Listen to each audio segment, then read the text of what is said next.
We're dueling. Good morning.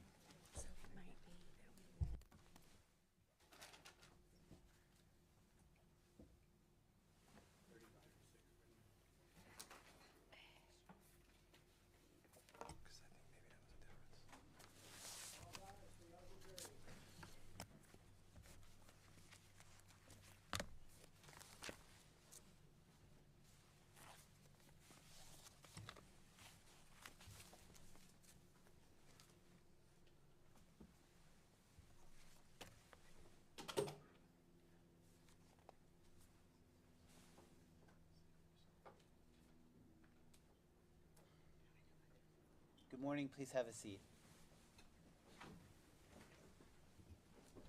Attorney Smith. Thank you, Your Honor. Good morning, Detective. Good morning. I was moving on yesterday, but realized there's two other things that were collected during that April 22nd, April 23rd search, right? Well, I won't have you guess.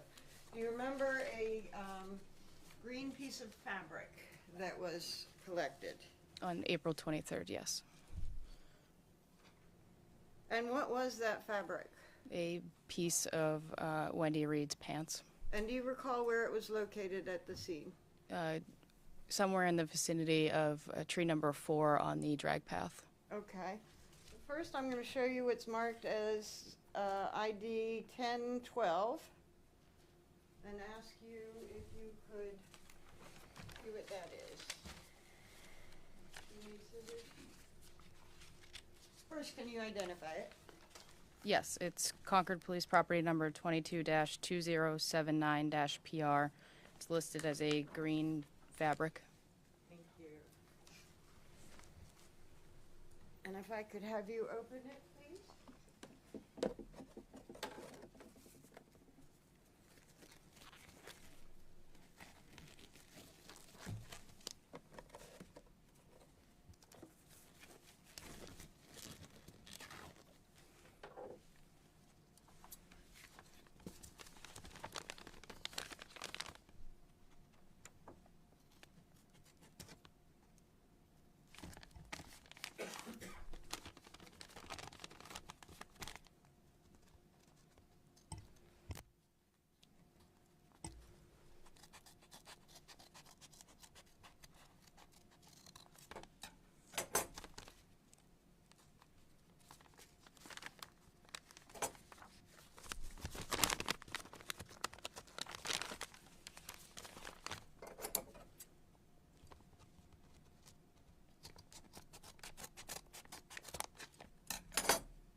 And just take a look and see if you recognize what it is first. Yes, I do. What is it? A green piece of fabric consistent with Wendy Reid's pants. I'd like to move this in as a full exhibit. I'm sorry, what was the exhibit number? 1012. 1012. Any objection? No. 1012 is a full exhibit. And could you just sort of hold it up for the jury? And that fabric appears to be torn from Wendy Reid's pants, right? Correct. And there's actually a hole in the part that's torn, right? Yes. And that was located down the drag path, as you say, around tree number 4. There was a log across the drag path, and that's what it was located on. Okay, and that was significant because it sort of just gives you a hint about the movement of Wendy Reid's body from the path to the recovery spot, right? Correct. Could you come down again? And actually, let me have you identify something else so we can put them both on at the same time. I'm going to show you what's been marked as Defendant's Exhibit 1013. It's a full exhibit. Can you tell me? Let's go back in. Yes, please.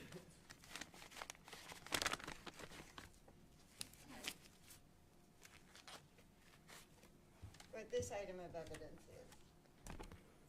is. It's Concord Police number 22-2099 PR, listed as a prescription pill bottle. Okay, and that was significant because it had red blood stains on the cap, right? It was also located in the general vicinity of the drag path and the recovery location. Okay, you don't need to put the gloves on. I'm actually going to have you draw on the chart. If you could, and certainly feel free to bring those exhibits to refresh your recollection on the exhibit numbers, could you mark on this chart the location of those two items?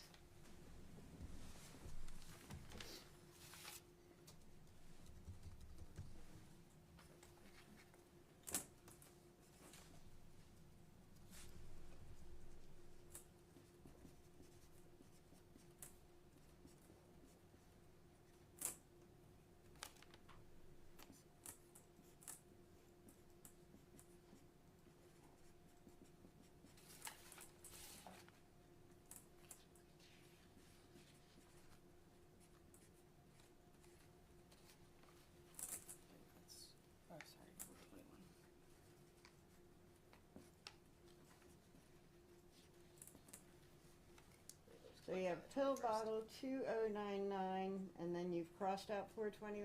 422, I put, it was collected on the, I believe the day of the recovery. The following day. I don't remember if it was collected on the day I was not out there, or if it was collected on at the initial scene. Oh, so that's the date, okay. Yes. Gotcha, And then gotcha. this is the green fabric, or the log with the green fabric. Property number is collected on the 23rd. Okay, and that, again, the four-digit numbers are, it would normally be 22, the four-digit number, and PR, but we're truncating it, right? Correct, yes. Okay, and you can have a seat. I'm going to show you in a second, well, I'll show you now, what's been marked as a full exhibit 1102. Do you recognize where that is?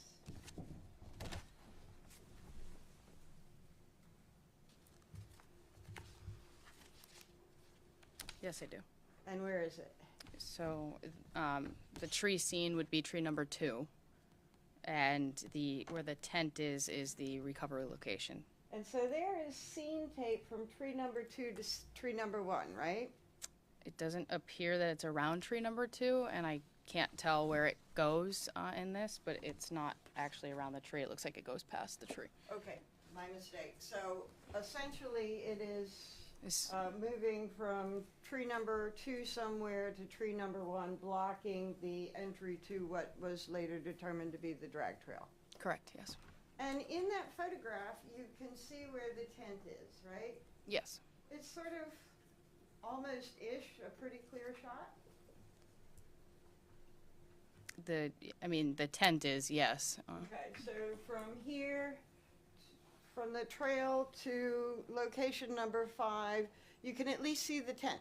The tent, yes. Okay, and the tent is over where the bodies were recovered. It's over the top to preserve the scene, yes. Okay.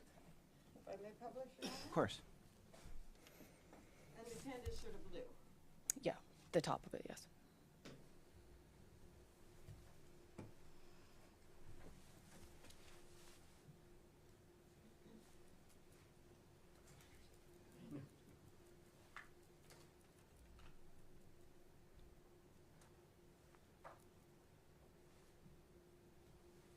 And this photograph was actually taken on the evening of the 20th. 21st, the night of the recovery, Thank you. yes. Okay.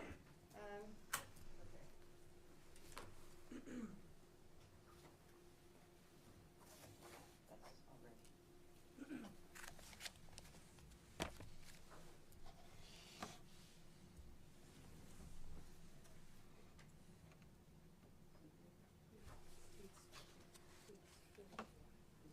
Oh, it's part of space 44. Okay, well, actually, I think there's a, let me show you another photograph of, you recognize what this photograph is? Yes, I do.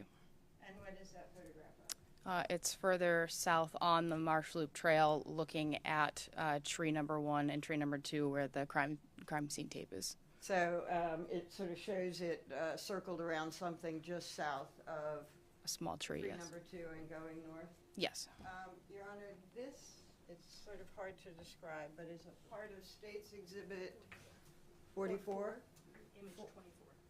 44, Image 24, if I may publish. Of course, absolutely. Sorry.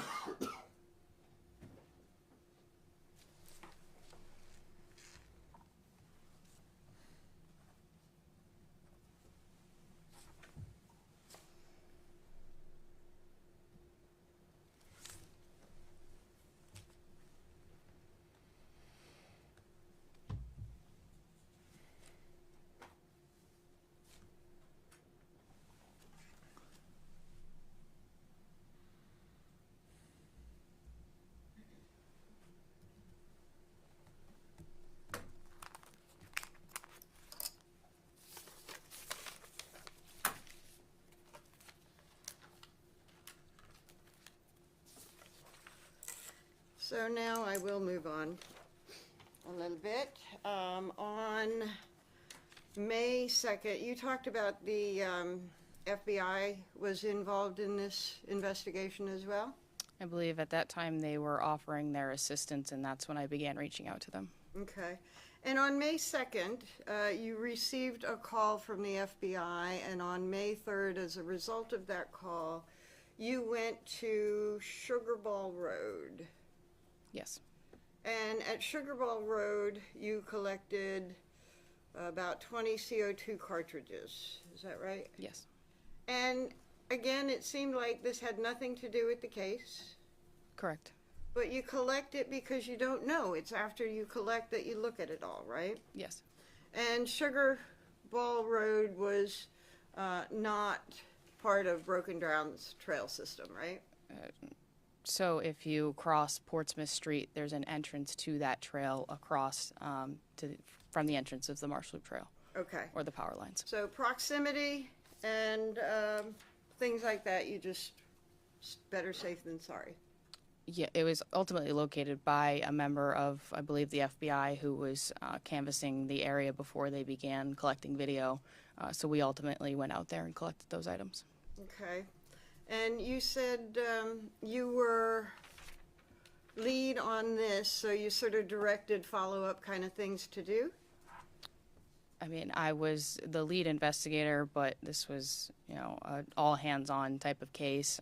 Everybody was doing something. I wasn't necessarily assigning people to do follow-ups, but when there was stuff that needed to be done, people volunteered. I believe all 13 or so detectives were involved in this case. So Okay. it wasn't necessarily me assigning people to do the follow-up, but follow-up was done, yes. Okay. And one of the follow-ups that was done was on April 25th.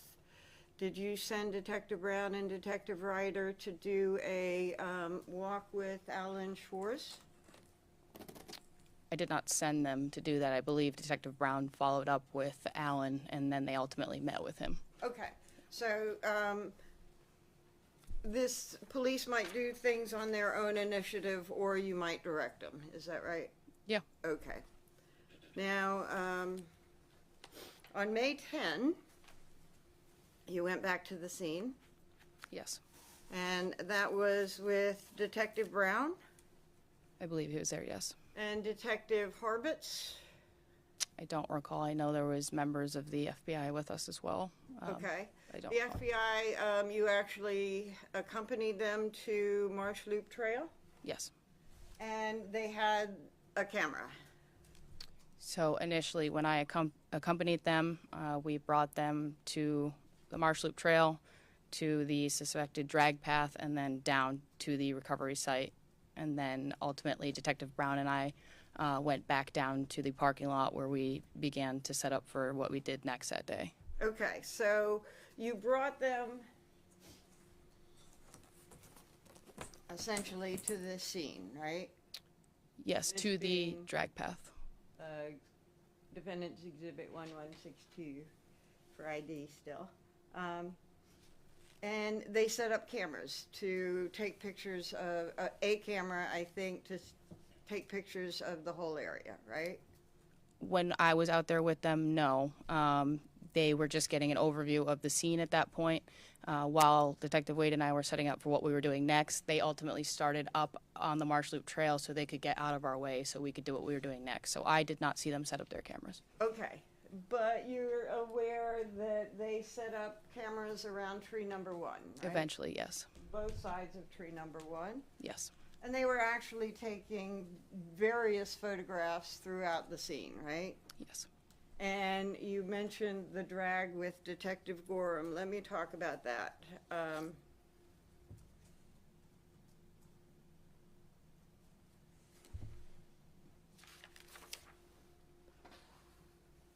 You and Detective, did I say Brown? Yes. Had picked up some mannequins from Concord Fire Department. 2 dummies, yes. And they are dummies that, they're practice dummies for moving bodies around for the Concord Fire Department. Correct, yes. And you brought them to the drag trail, right? Yes. And you brought them by ATV to the drag trail, right? Yes.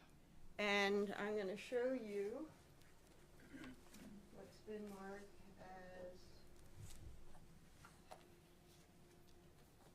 Defendants Exhibit 1119 and 1120. Okay. I know, it's morning.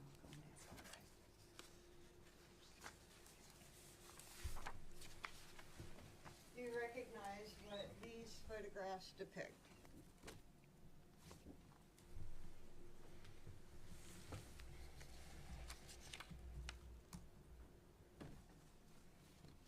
Yes. And what do they depict? They're photos of the dummies or mannequins that were used in the vicinity of the drag path before we started. Okay, Your Honor, I'd like to strike the ID on these and enter them as full exhibits. Any objection? No. They're both full exhibit. 1119 and 1120 are both full exhibits. Okay, and if you could, I'll refer to this whenever you need it. So I'll leave it here, but we're going to try and put it up there. Okay.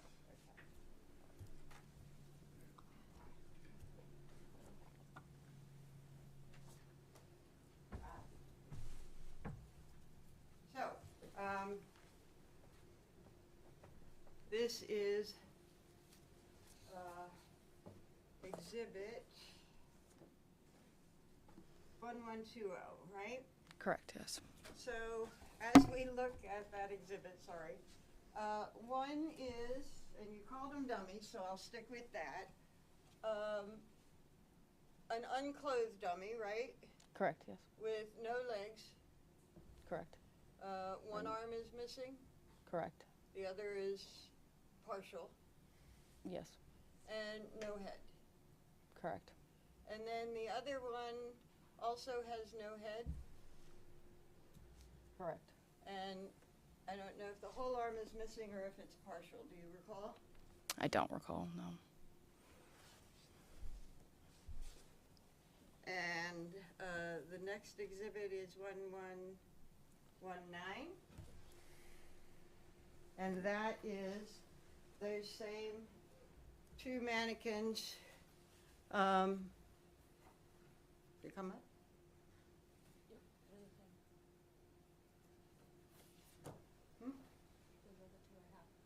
Oh, back it up then, I'm sorry. The one before. Same thing, huh? Okay.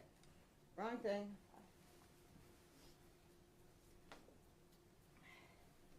I'll just let the jury see. That was 2 pictures of pretty much the same thing. I want you to look at exhibit 1119, if I may publish to the jury, Your Honor. Absolutely. And this exhibit shows clothing down to the legs, but partially up, right? Yes. Okay.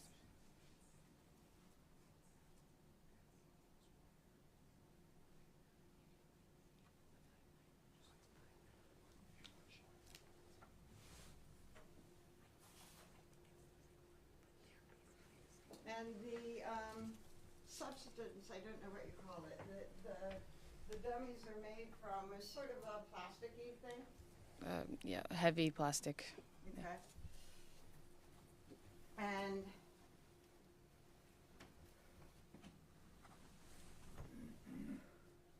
Detective Brown dragged these, so the dummies were placed at the top of the drag trail, Yes.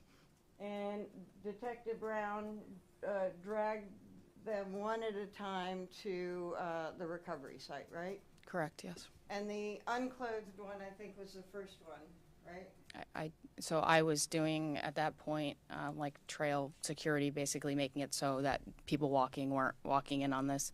I was there when he was doing it, but I wasn't watching it. Okay. So did you see when he picked up the dummies? I was, like I said, I was further south on the trail, basically doing trail security, making sure nobody was walking through at that point. Okay. On Marsh Loop Trail. Yes. And you can see pretty far south on Marsh Loop Trail, right? Yes. And so do you know if he picked the dummies up by their arms or legs? I don't recall, no. Okay. And you recall that Wendy Reed had 2 bullet wounds in the side of her neck, right? In the vicinity of her right ear. Okay, sorry. And the dummies didn't have a head, right? Correct. So that if you're lifting dummies up by around their arms, the head would probably be touching the chest of whoever was lifting them, right? Possibly, yes. And there was 2 wounds on the head on the right side of Wendy Reed, right? Correct. And Stephen Reid had wounds on the left side of his body, upper body, right? Correct. And also a head wound. Correct. And he had a wound, was it back to front? I believe it was, yeah, in the center of his back. Okay, so there was a wound in the center of his back, so the dummy was picked up by their armpits or around there. The head would be against the person who picked it up, right? It could have been, yes. And the wounds would be in the upper chest area, right? Or, I'll take that back. So did you observe him at all as he went down to that area? I mean, like I said, I was watching, like maybe turned around from the Marsh Loop Trail, but I did not actually see him go all the way down to the recovery site. I believe it was Detective Kulik was timing for him. Kulik, okay, and not Harbit, sorry, Correct. sorry. And was it videotaped? I don't recall, but I don't believe so. Okay, but some of it was captured on the game cameras that had been set up, right? I believe so, yes. And I forgot to mention that game cameras were set up around the time that the scene was released on April 23rd, right? Sometime around then, yes. I was not present for that either. Okay.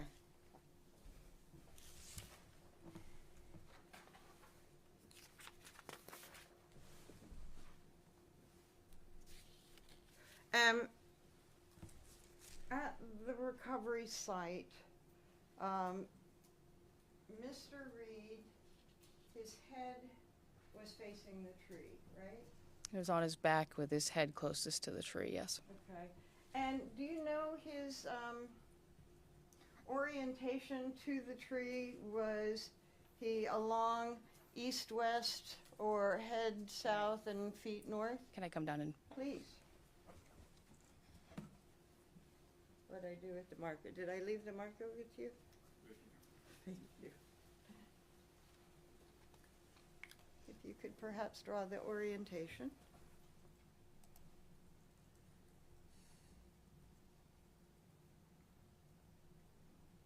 This would be where his head was, his feet, and then his legs. So he was on like the, if you're coming down the drag path, the tree here, he was facing.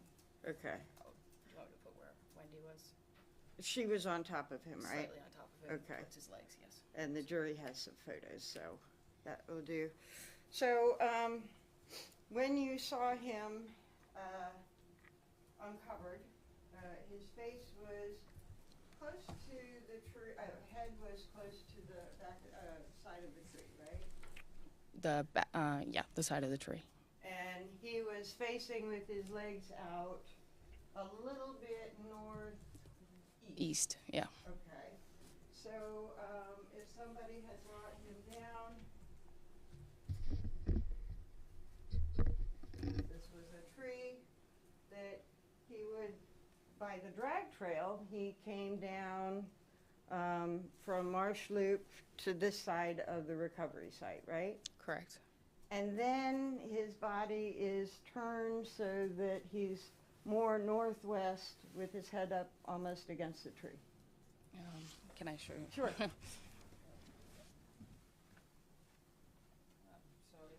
this is the tree, and the drag path is here. He would be laying essentially this way. Right. So more down and then up. Okay, so down and then up. Yes. Okay, thank you. And so he went from this position to being up against the tree and not much space between his head and the tree, right? No, correct. Okay. So there was observation that his belt was in, I think it was called an unnatural position. I don't recall the belt. I know the jacket and the upper part of the clothing were definitely unnatural. Okay. And so the body would have been maneuvered somehow from going this way to being put up against the tree. Correct.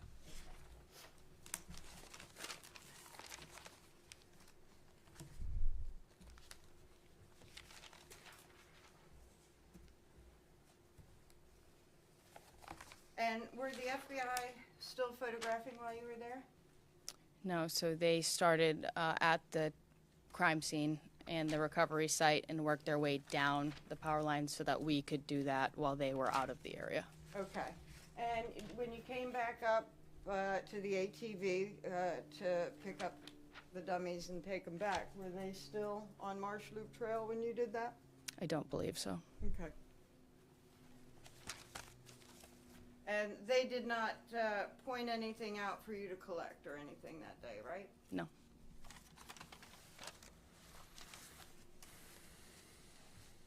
Now,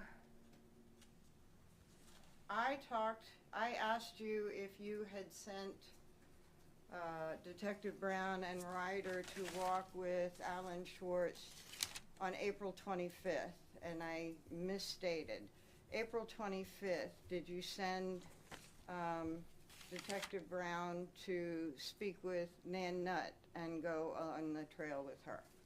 So again, I did not send Detective Brown to do anything. I believe that was somebody that needed to be followed up with, and Detective Brown took that initiative and then ultimately met with her. Okay. And I understand that sometimes you may have directed something and sometimes somebody may have done something by their own initiative. March 12 was the day that Detective Brown and Ryder walked the trail with Alan Schwartz. Did you direct that, or was that own initiative? That was their initiative. Okay. So then we go to May 20, and on May 20, you have come out to the scene with Detective Brown, with two prosecutors from the Attorney General's office, one of them Attorney Jeff Ward, and one of the first things that you did was come here and walk them down to the recovery site, right? Yes, and also present was the medical examiner. I forgot to mention, thank you. So while you're there, you're pointing out where evidence of interest was found. Yes. And you walk back up to the path. Correct. And you talk about evidence of interest at the intersection of Marsh Loop Trail and the suspected drag path, right? Yes. And from there, and talking about that, if that was tree number 1, Attorney Ward sort of walks around tree number 1 and calls you over to look at something, right? So I was speaking with the medical examiner somewhere between tree 1 and 2. I believe we were actually looking at the left side of the Marsh Loop Trail, just looking at the terrain and, you know, any possibilities of what may have happened. When, yes, I heard Attorney Ward say, "What is this?" somewhere in the area of tree number 1. And you walked over to look at what he was looking at, and you saw 2 casings that appeared to be gold and shiny in color, not dirty or coated with debris. Correct. And you didn't touch them? No. You didn't collect them right then? No. This was something that you had to follow up on again, right? Yes. So To preserve. Detective Brown took initial photos with his iPad that he had, just so we could zoom in on the iPad and see any markings or anything like that. Okay. So the first thing is make sure it's preserved, that nobody gets around it until we can go through those steps to document it, right? Correct. And I'm going to show you a couple of photographs.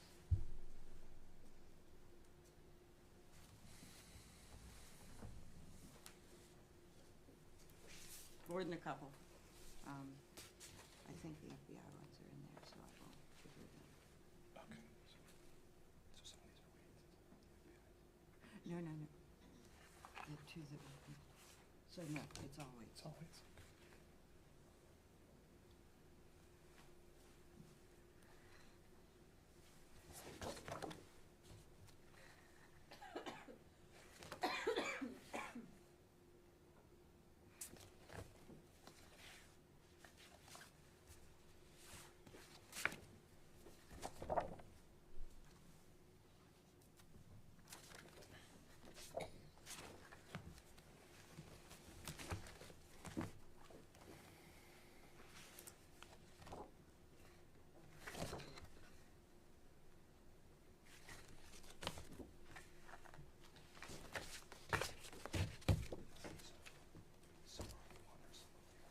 Huh?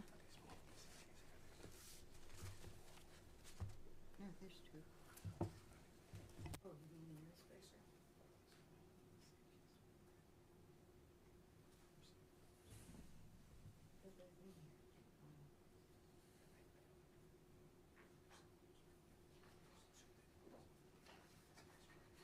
Yeah. Oh, I don't actually know.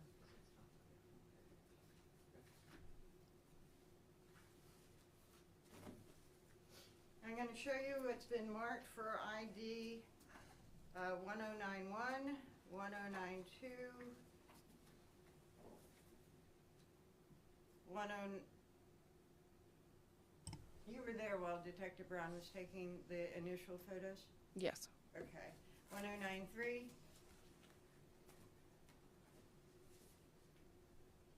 1094. 1095. 1096. We'll stop there.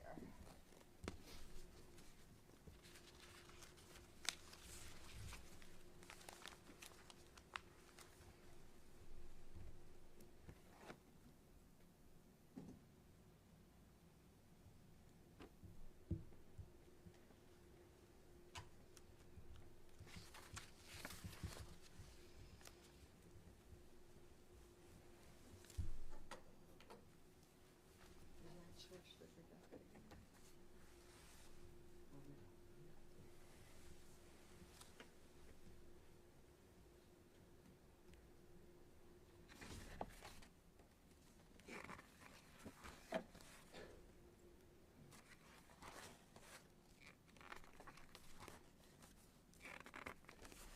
Okay.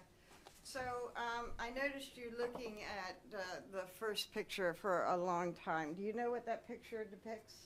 Yes. And I'm sorry, I called it the first picture. What exhibit number is it? 1091. Okay, and what does that depict?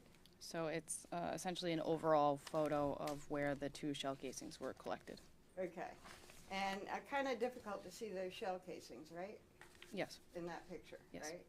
But when Attorney Ward went over and exclaimed and called you all over, you walked over and you could see them, right? So he pointed them out. Okay. Yes. And you could see them, right? Yes. And there's something about the picture that makes it pretty hard to see in there, right? Yes. Okay. And the next one? It's a closer view of the two casings. And that's what, 1092? Yes. And the next?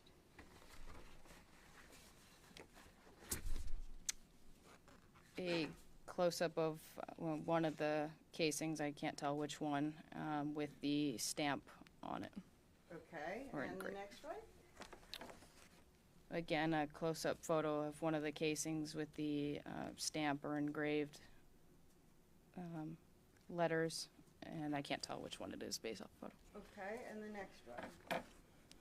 Same thing, a zoomed-in photo of the casing with the stamp on it, and I can't tell which one it is. Okay. And the next? The same zoomed-in photo of the casing with the stamp, and I can't tell which one it is. Okay. And that last one was what number? 1096. So it was 1091 through 1096?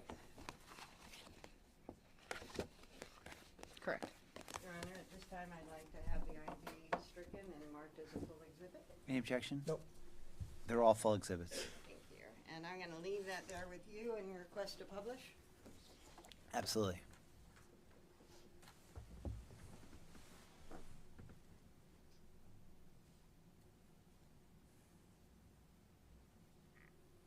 Okay. And looking at that picture, it's kind of hard to see the casing, right? Could I ask Correct. which photo this is? Oh, sorry, one at a time. This would be 1091. Thank you. And let's see, maybe I will have to use that for you.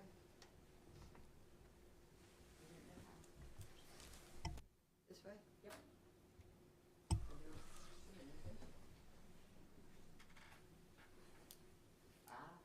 Oh, okay. So, one of the casings is, ooh, I have a hard time too now. Is it there?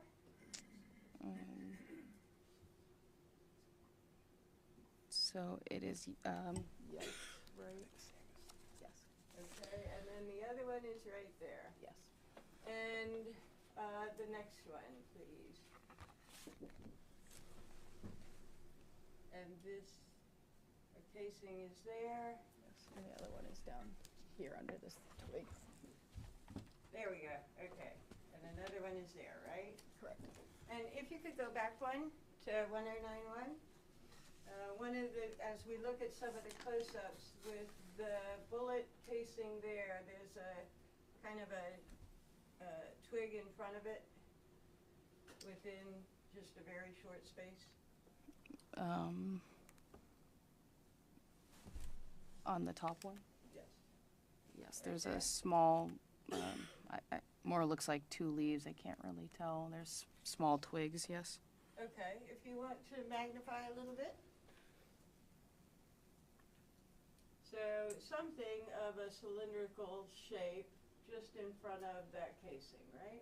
Yes. And as you get closer and closer, it's less cylindrical, but farther away,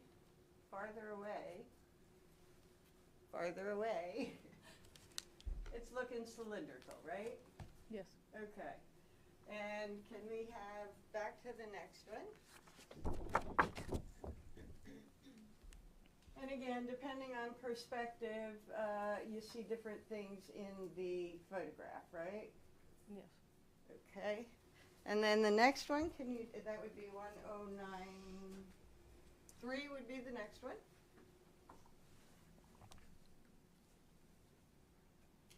And that is the shell casing, right? Yes, one of them. And the coloring certainly stands out from the stuff around it, right? Yes. And it looks like there's a little bit of tarnish on that side there. I can't tell if it's a shadow or from the photo, but it appears to have Okay. some, yes. And the next one? Yes. 1094, I believe.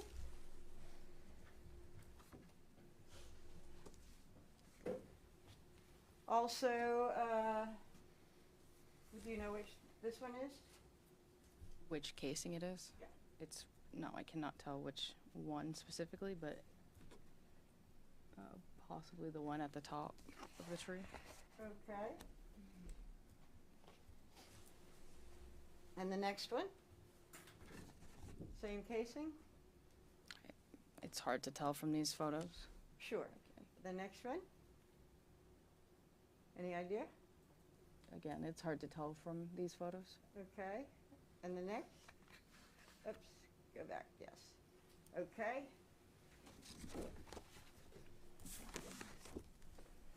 Now, let's...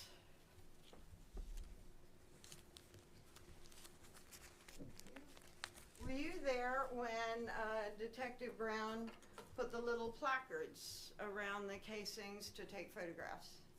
I don't recall if that was Detective Brown or when Detective Murray arrived to Okay. collect them. Were you there when the placards were set up? So, I don't recall. If it was Detective Murray who set those up, then no, I had gone back to the police department to meet with the medical examiner and the AGs who were waiting at our police department. Okay, so, oh, it looks like I missed one, huh?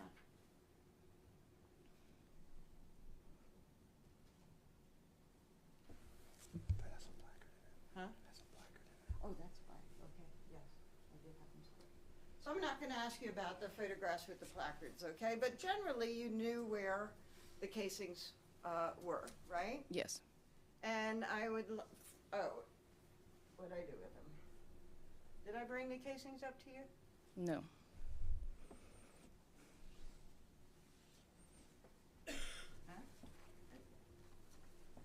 I'm gonna show you what's marked as States Exhibit 217 and 216. You know what these are?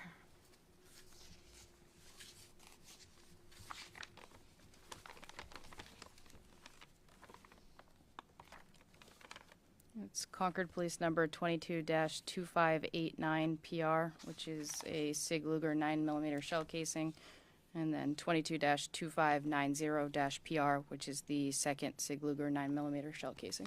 Okay, and we're talking about the shell casings that were observed on May 20 Yes. and collected on May 20, Yes. under that same sort of standard of putting them in a protective item like an envelope and sealing it, right? Correct. And then there's been some talk about the different kinds of tape, but the reason tape is put on exhibit bags or boxes or whatever it is to be able to follow exactly what happens to an item and who has had access to an item from the time that it's collected to the time that it comes to court, right? Correct.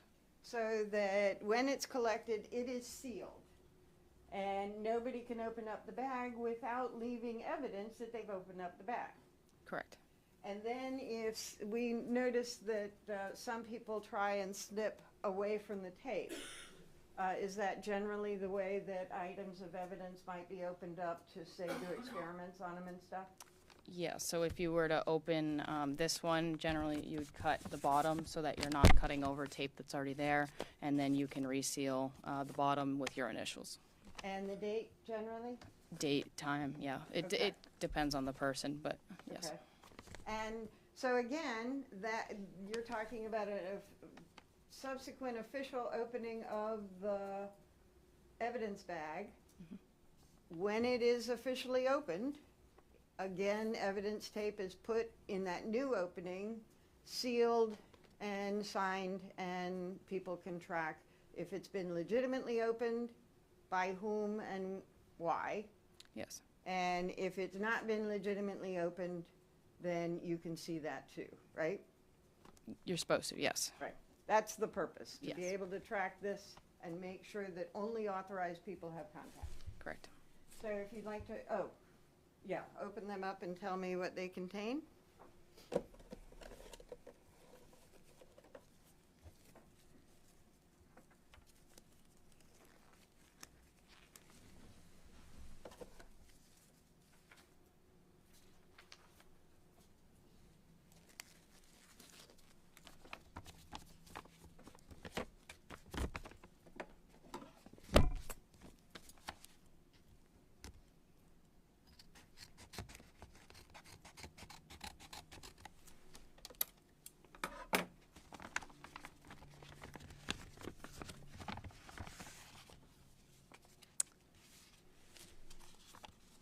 So this is the second shell casing, Concord Police number 2590. Okay. And by second shell casing, you mean the one found more south? You don't know? I don't know in what order they were collected. I wasn't present for that. I just know that there were 2 collected, and they were labeled B1 and B2. Okay. This was B2. And so, Your Honor, I would like the ID stricken on exhibit, what? 217. Thank you. Any objection? Nope. 217 is the full exhibit. And 216?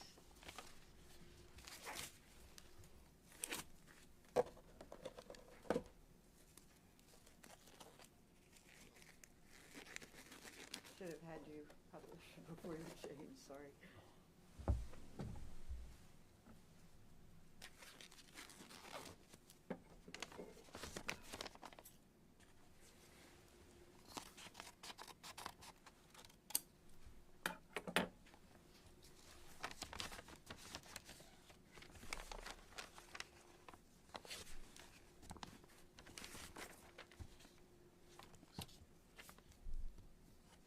And what do we have in that exhibit? So the same small envelope, and then I believe this is the original packaging, but it was, as you can see, probably cut or opened by the lab, so it was then placed in that new envelope just to So keep it. again, we have a situation where you are able to track that has been opened several times, and somebody decides putting more tape on this envelope will actually probably confuse things more than clarify. So we seal it with its envelope in another envelope, right? Correct. So you want to show the white one and the one that was inside? And again, this is to keep track and make sure there's no unauthorized change to the evidence. Correct, yes. Now, if you could, I'd like you to publish the casings to the jury. You probably can't do that 2 at a time, right? No, Or if you can. I have these gloves on, so I can do this one first. Okay.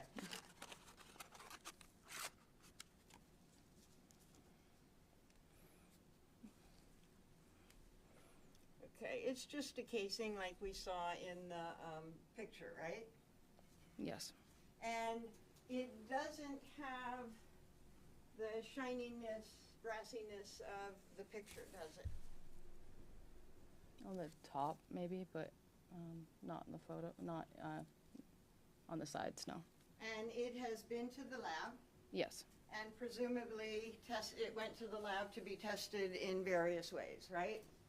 I believe so, yes. Okay, including fingerprints, DNA, all that stuff.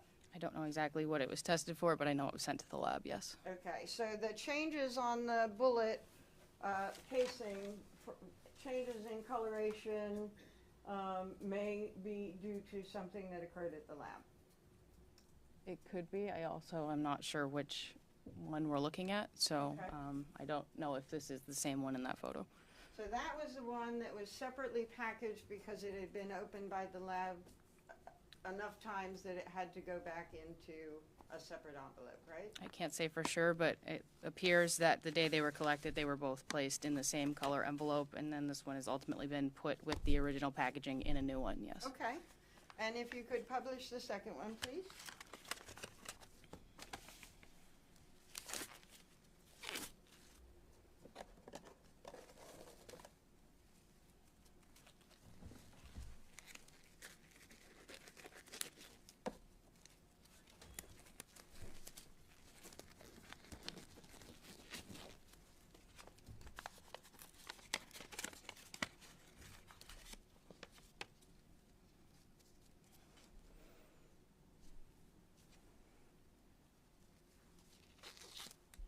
And again, a little less change in coloration from the shiny, but still some, right? Yes, Okay, the top. and, thank you.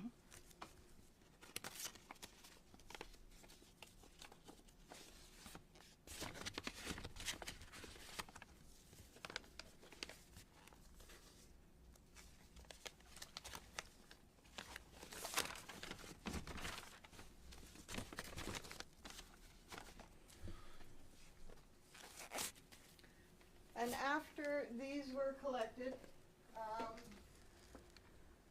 more search occurred in that area, right?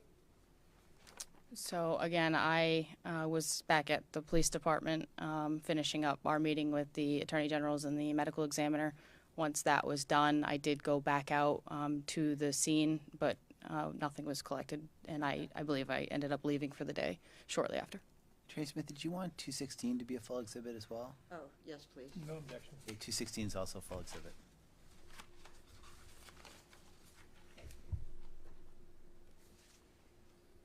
Didn't Detective Brown collect a slug underground? That same day, Uh-huh. again, I had left the scene, so essentially I waited with the shell casings while Detective Brown walked the AGs and the ME down to the parking lot where they parked.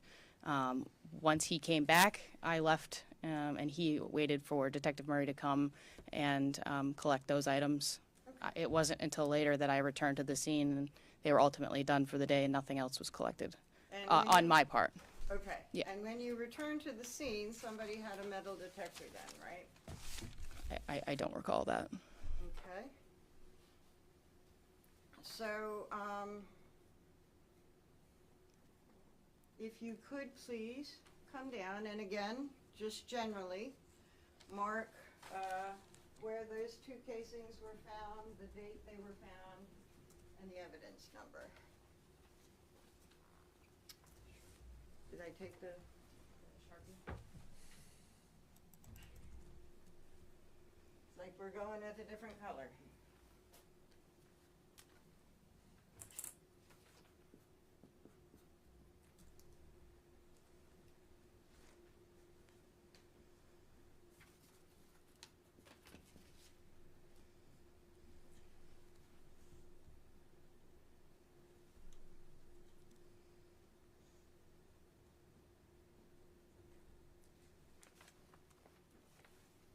Here.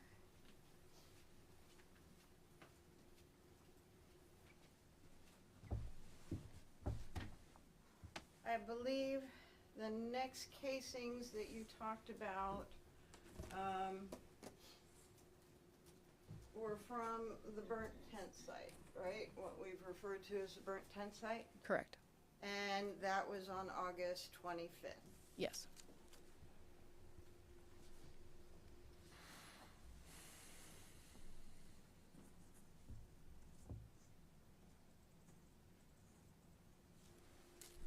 And showing what's marked for ID as 1163. And this was sort of the chart markup for the burnt tent site Yes. to assist in documenting where certain evidence was located, right? Yes. So let's talk about the evidence there. You were talking about on direct evidence located on August 25th? Yes. And what was that? So there was a shell casing within the footprint of the tent, as well as 8 more about 15 feet from that location in that natural clearing across from it. Okay, I'm going to show you what's been marked as full exhibits of 1035. Oops. Looks like it was cut through the exhibit marker. Ah, there it is. Well, go with what I can read first. 1035. 1034. 1033, 1032, 1031, 103, 1029, 103, did you mean? 1030, 103, Sorry. no problem. 1029, 1028, and out of order is 1035. Do you recognize what those are? Yes. And what are they? The 9 shell casings that were recovered on August 25th. Okay, so these are 9 casings that were recovered,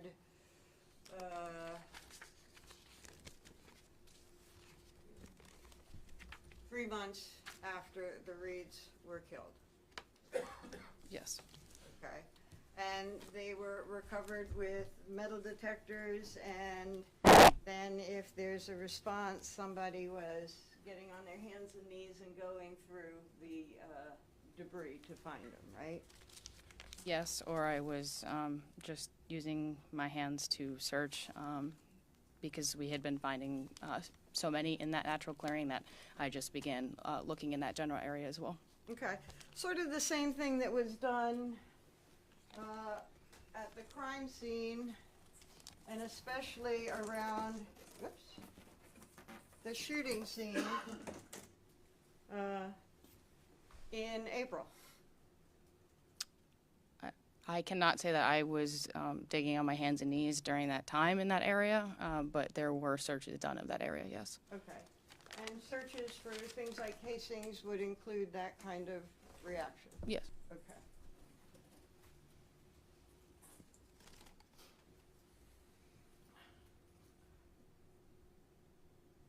What else was found that day? August 25th, we're back to. I believe a bullet in a tree downrange where that brown dot is essentially on the diagram. Okay, I'm going to have you come to the diagram in a second, but I want to Was it 20? show you Mark Braggy. I had them marked already. Ah, here they are. Thank you.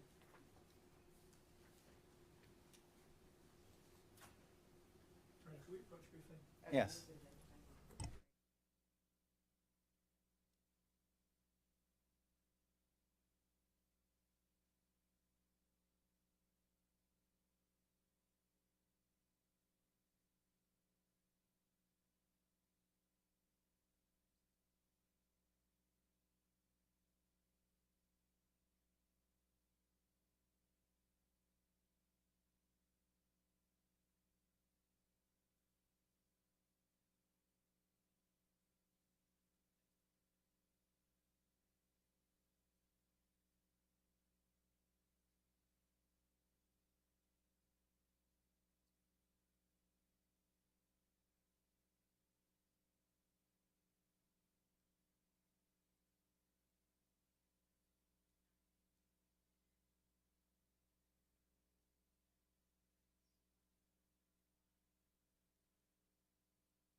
have those photos?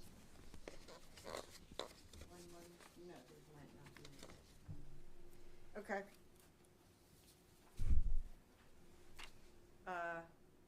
Are they the area where you collected casings on one of those 2 days? It appears to be, yes. Okay.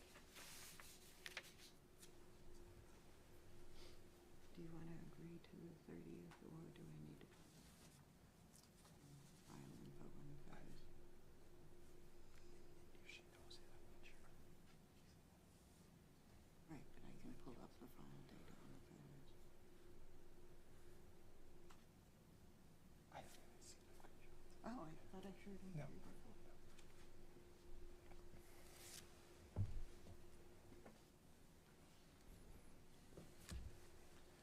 Yeah, these are the ones from this morning. I mean, I will agree with you if you don't know how that what. You said the 30th, the earlier ones She were. doesn't know. Okay. She doesn't know. You can have wait. She doesn't know. Okay. Okay.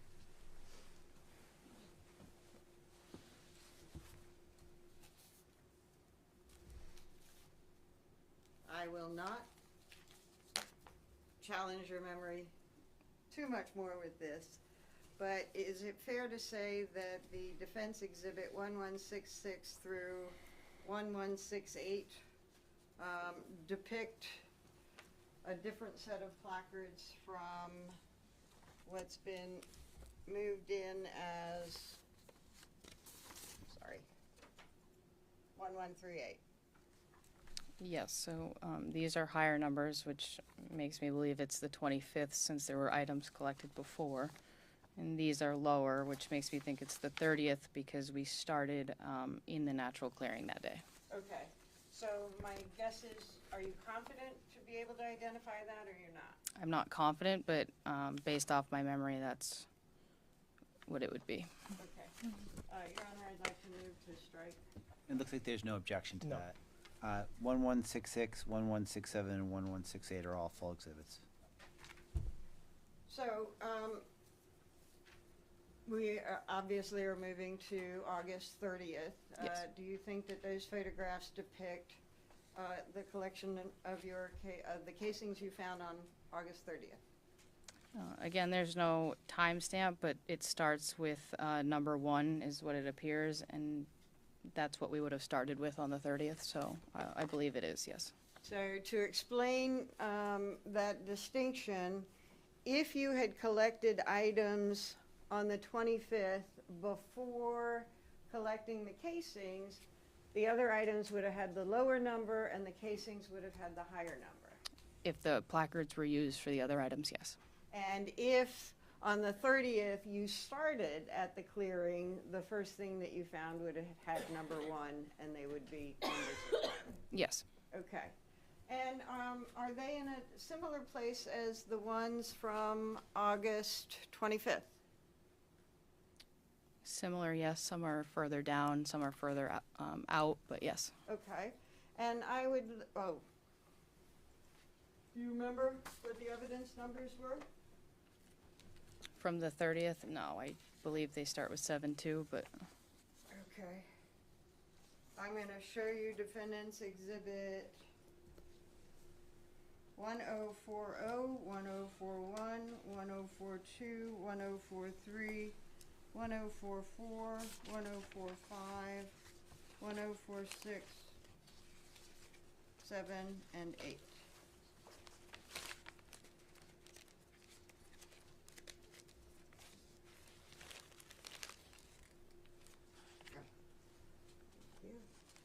See if you recognize what these items of evidence depict.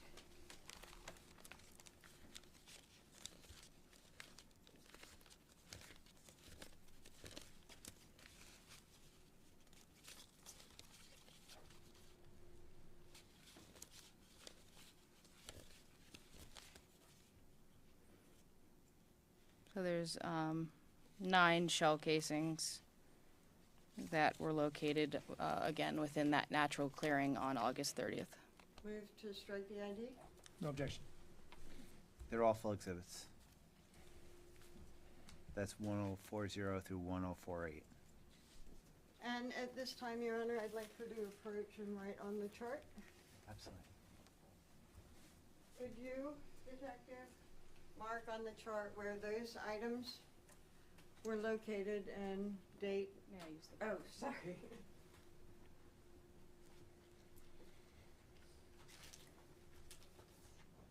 Move them all around. Care. I was gonna say one just fell out. I think it was this one. While it's happening, I think the earlier casings were not moved into evidence. I don't know if you wanted to move those into I evidence. thought they were from before. They were already from. Oh, they're already full. Yes. Okay, great. So,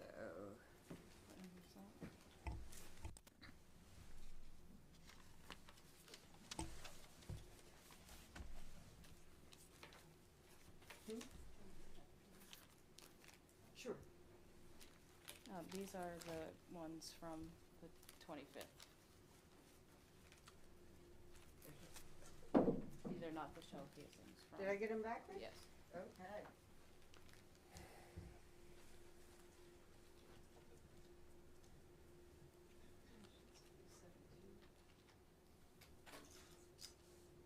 Didn't I, oh, I These are picked, 9-3, those are from the. so I gave them to you correctly when you were on the Yes. stand, but Yes. when I put them down and picked them up, I picked up the wrong set, okay.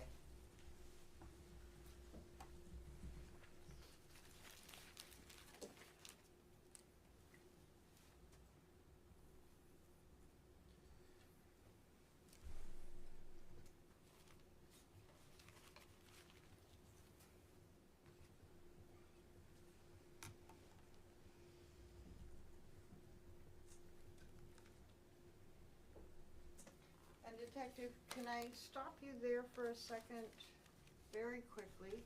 Wasn't there one case, no, bullet, never mind, so keep going.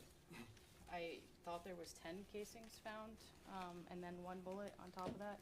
I don't know if there's another casing, but there should be 10 that were collected on the 30th. Ah, very good. I'm gonna hand you what's marked as 1050 for ID. Do you know what that is? This is a bullet. And 1051 for ID? This is a shell casing collected on the 30th, yes. Okay. And I'd like to, any of these as full exhibits? Can I see them? That other casing get back into it. Yes, yes, in front of.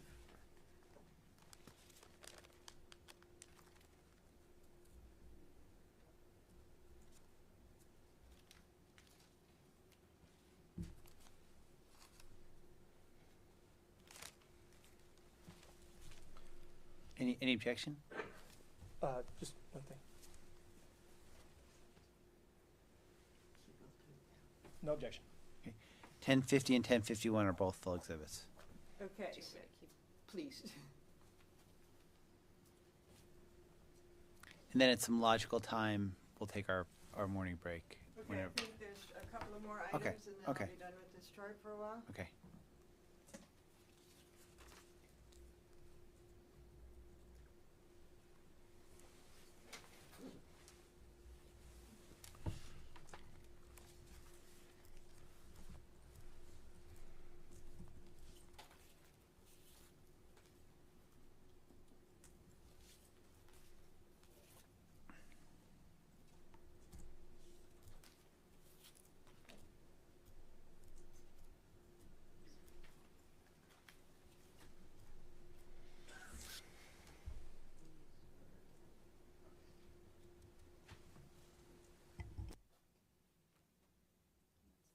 You got that one?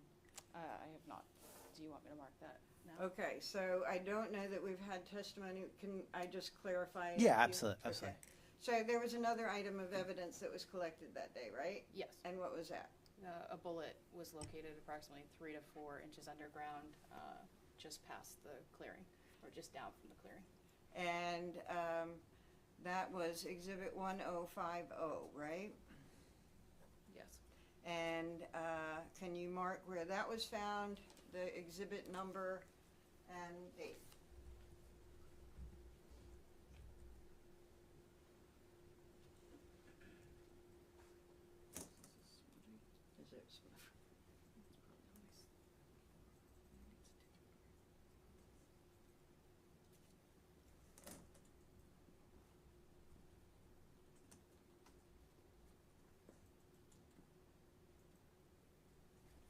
And then there was, you testified earlier, sorry, it was just going that way. One that was found in a tree, can you mark where that was found?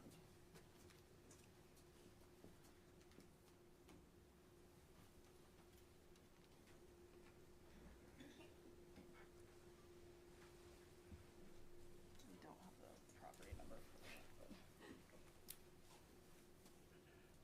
Sorry, that's the one from underground, the downrange, the one from the tree was, Ah. I don't know, I don't think that one's been brought out yet. Why don't I find it, and we'll do that after break, but you have marked where it was, okay. Is this a logical break point? Yes, Your Honor. Okay. Members of the jury will take about a 10-minute recess, then we'll resume with testimony. Thank you.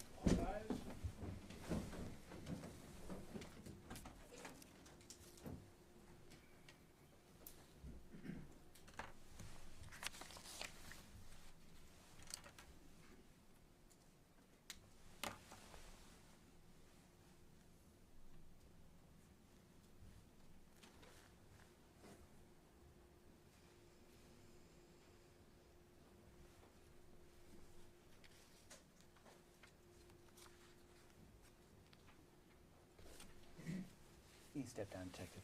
Thank you. Take a break. Court will be at recess.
Thank you. Please have a seat. Attorney Smith. Thank you, Your Honor. We're not done with the 30th, I'm afraid.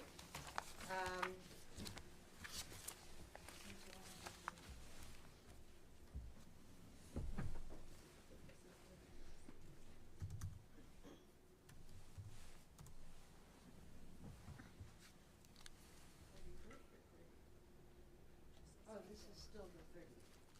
Okay. Sorry, Your Honor. So on the 30th, while you were,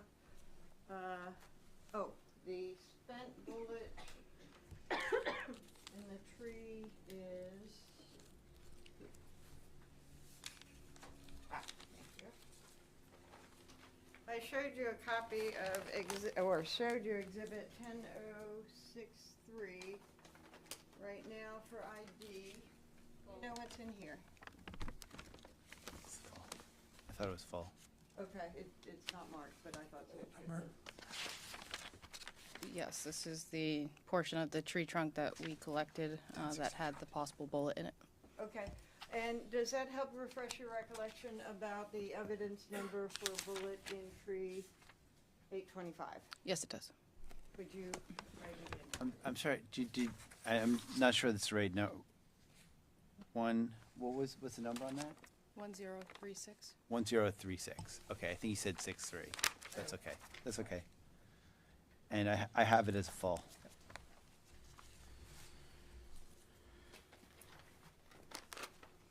Thank you.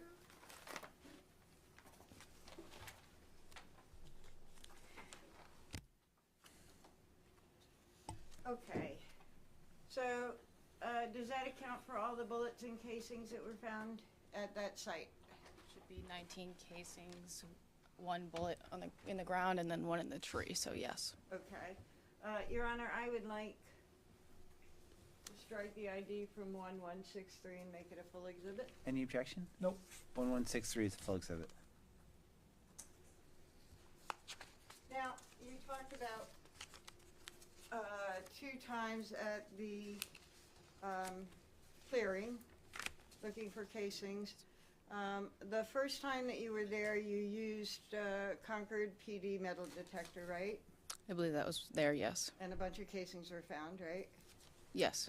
And then on the 30th, you actually had the addition of more powerful fish and game metal detector, right? Yes. And so you went back to the Marsh Loop Trail scene after you did the collecting at the off-Profile Avenue 10 site. On the 30th, yes. And with that other metal detector, you were able to locate a bullet 8 to 10 inches underground? Yes. And it was also sort of indicating that there was more there, but it was getting too late for you to search for what else may have been there, right? It wasn't necessarily indicating that. It just was getting late in the day, so we decided to stop for that day and that we would resume on the 31st. Okay. And again with that fish and game metal detector, right? Yes. And the next day you were able to find 2 bullets. On the 31st, yes. Okay. And I don't think they have been introduced. So I'm going to show you a copy of what's been marked Defendant's Exhibit 152, 153, and 154.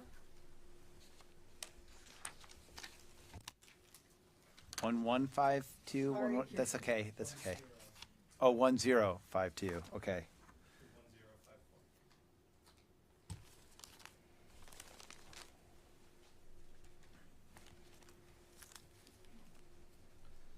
Can you tell me what these exhibits are? And as you're describing, do you want to call out the evidence number so it's clear?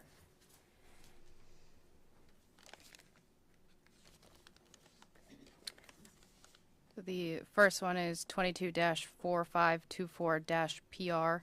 It's a spent bullet. And which day was that found? This one would have been on the 30th. Okay. And then there is 22-4544 PR spent bullet and 22-4545 PR spent bullet. And these were the two from the 31st. Okay. Could you come up to the chart and mark the approximate locations, date, and the fact that they were 8 or 9 inches underground, if you would, please? So I can't recall exactly which one. I know there's 3 in this general area. I don't know which one is from which day. I believe the first one. So can I just put a circle in? Yeah, absolutely.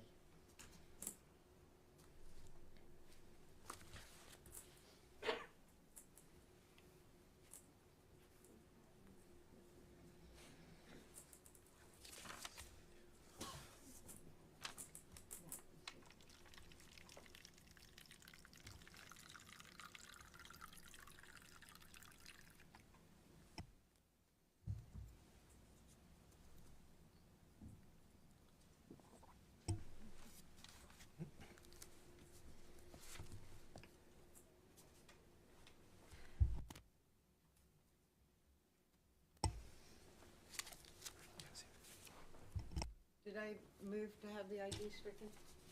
I don't believe so, but no I would objection. move to have the ID stricken, Your Honor. Okay, 1052 through 1054 are all full exhibits.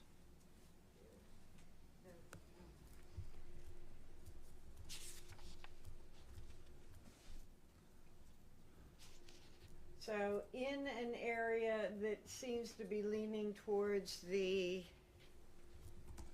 if you're going south to north on March Loop Trail, it is to the left-hand side of the trail more than right. Yes, if you're facing north, it's off to your left, which would be more to the west. Okay. And I'm sorry, could you mark 8 to 10 inches underground? It's a lot of information to remember, so thank you.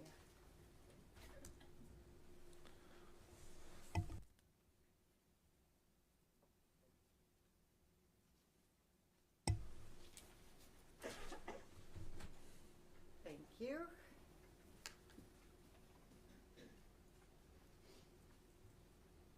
Now, you were talking about other things that were collected from the burnt tent site. Yes. Do you recall pieces of metal and like silverware in the debris in the footprint of the burned area of the tent? Yes, I do. I'm going to show you what is marked as Defendant's Exhibit 1020.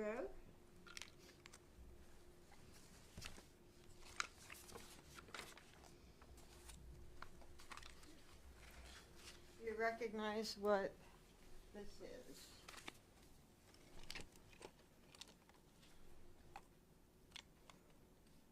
Yes, I do. It's Concord Police number 22-3716-PR.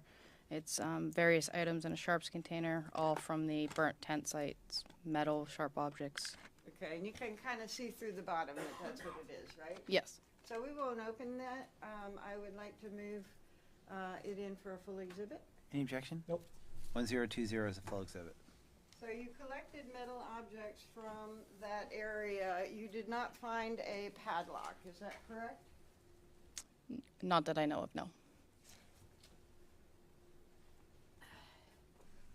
Speaking of that, you said on direct that something about Logan Clegg was first reported to be at the tent site in January.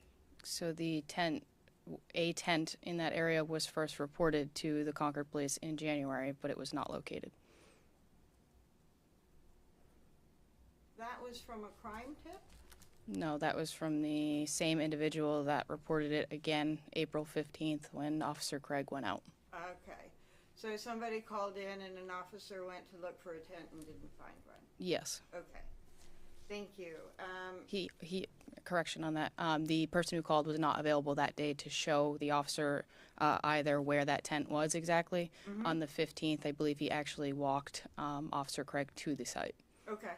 And so no police officer went to a tent as a result of the January report.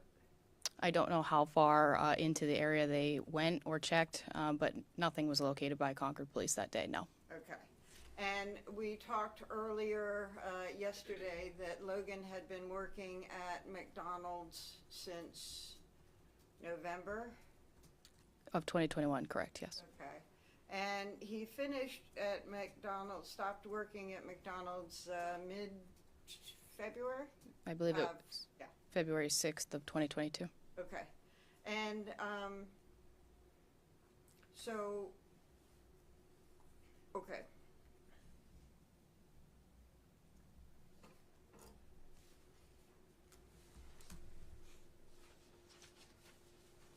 Now, I will move along to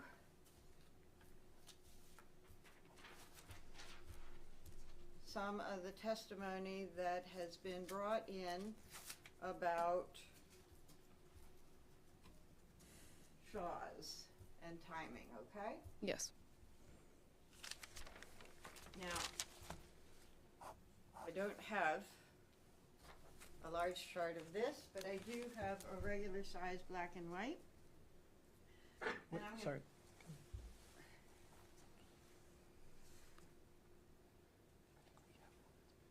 You do, but I can't work on yours. Oh, right. So,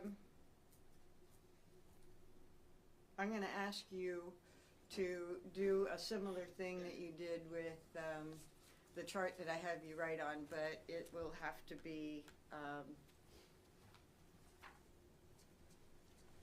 paper size instead of chart size, but I'll put the chart up and we'll refer to it as I talk, okay? Okay.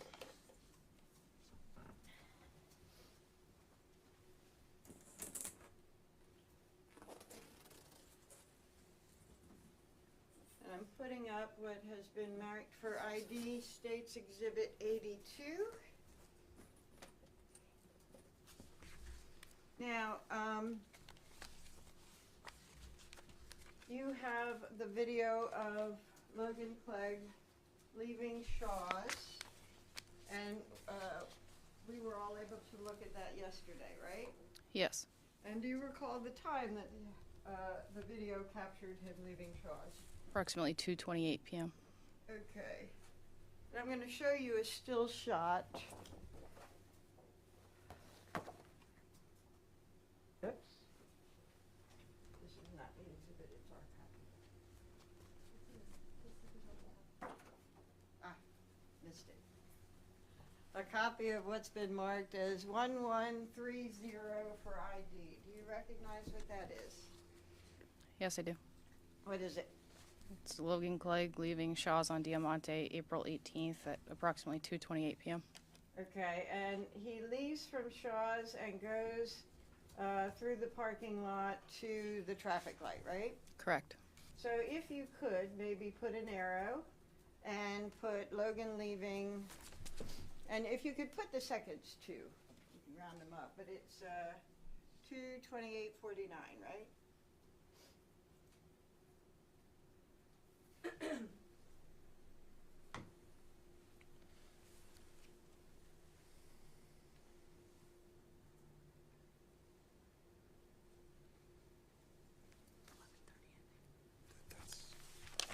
I think I misstated the number again. It's 11:30 for ID.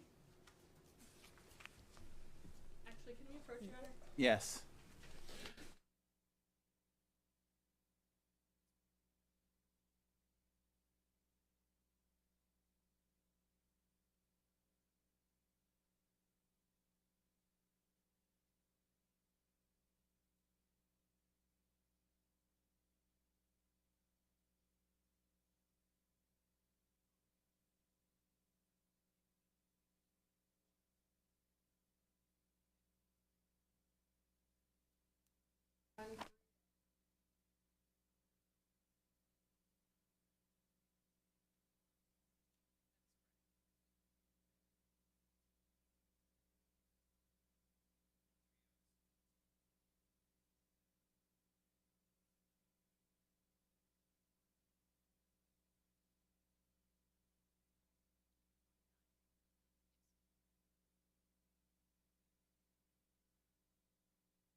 tracker device that was taken from Nan Nutt's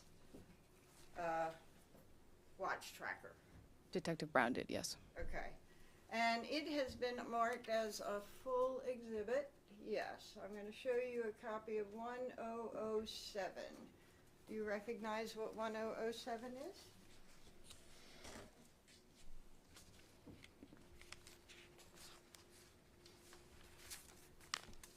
It's a path on the Marsh Loop Trail. It doesn't have a date or time or name or anything like that. I'm assuming, I don't want to assume, I don't know if it's from Nan Nutt's watch or, Okay. but it's a path on the Marsh Loop Trail. Okay. So I have a exhibit marked for full 1010, and that is the information from her tracker. Is that right?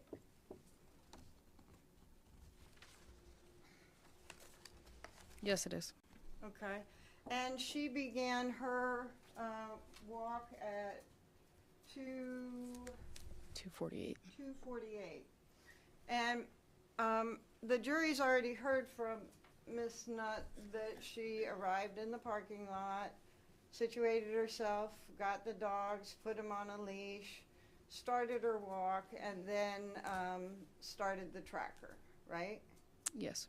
And could you mark so that she was actually a little bit on the trail when she started her tracker? I don't know that information. I don't know exactly when she started her tracker. I never spoke to her about that.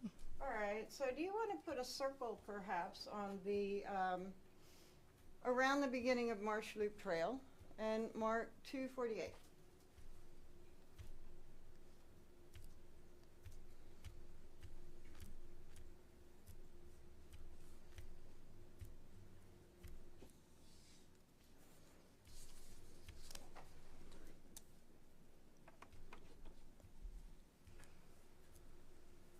And so, Miss Nutt was, Dr. Nutt, sorry, was arriving at Portsmouth Street parking sometime before she started her hike at 2:48, right?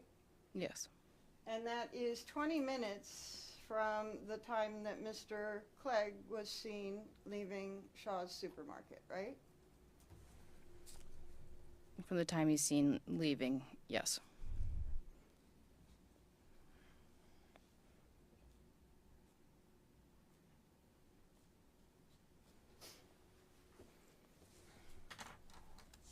And it sounds like you're not real sure of the other times on the tracker, and that might be better for Detective Brown?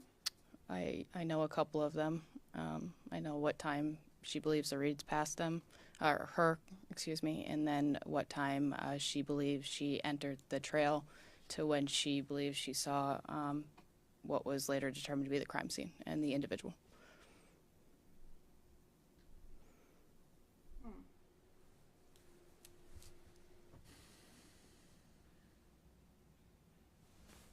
So you are aware that she went on a hike with Detective Brown to point out those areas? So I've seen a copy of the data from her phone that maps the times Okay. from a And previous. you saw the stump where she stopped thinking that the guy she saw ahead of her was... Objection. It counts with approach.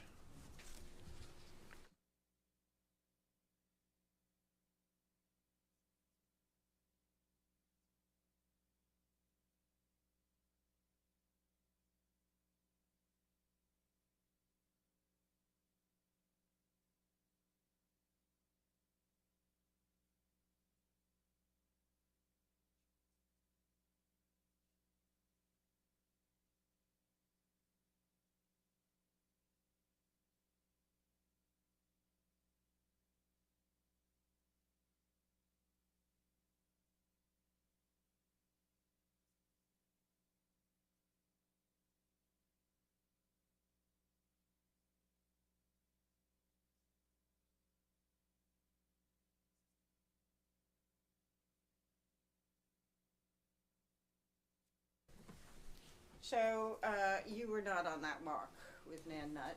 I was not. And you don't know from a walk with her the area that she pointed out to perhaps see the Objection. guy? Sustained, stricken. Okay. You don't know the areas that she pointed out, I do not. but you are aware that Detective Brown had a video of the walk, right? I don't believe I've watched that video. Ah, okay.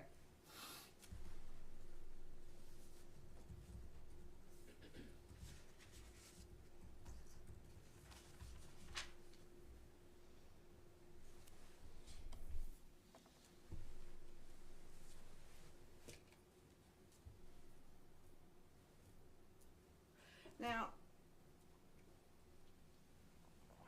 you collected into evidence was also a text message from the Reids talking about going for a walk around 12:30, right?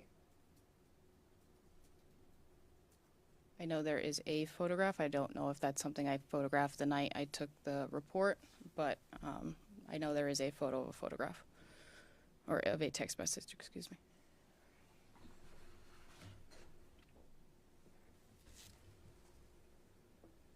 Okay. I'm going to show you what's marked as 1006 as a full exhibit. Do you recognize that?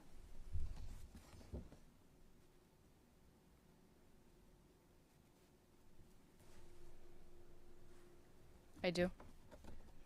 And it certainly indicates a plan to start a walk around 12:30, right? I believe that's the person who sent the text message. The reads indicate that they're going to be doing a boring tick-free neighborhood walk. I believe that was at 11 a.m. Okay. That was sent. I don't know Okay. what time they plan to start. Gotcha. So, for their,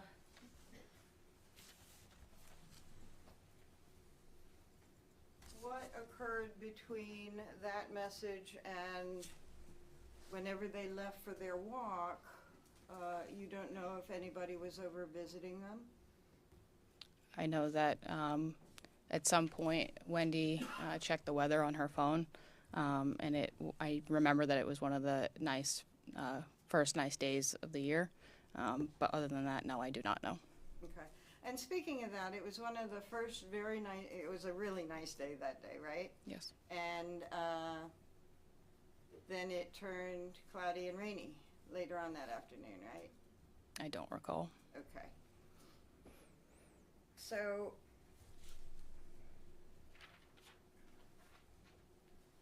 there was, I think I can, no, I can't. I should mark this map for ID, but not full. The map that Yeah, she's- absolutely. What number are we, Randy?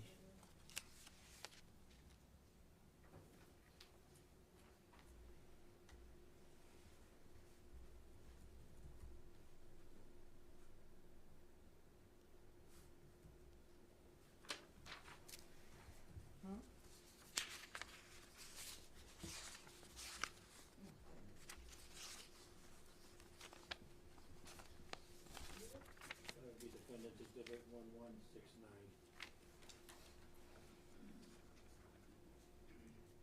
And leaving for ID right now? Yes. Okay, Because absolutely. there will be additions. So, a little bit more on timing. Oh, right. From Shaw's, the Green Trail could take a walker a variety of places, right? Yes. And from the intersection at Portsmouth Street parking lot, there's also options, right? Yes. And I'm going to show you what's been marked for ID as 1161. And do you recognize what this depicts? The different trails or, unofficial trails within the area of the Marsh Loop, yes. Okay.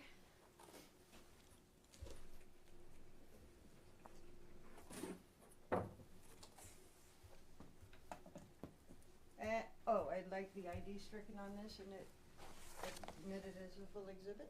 No objection. 1161 is a full exhibit.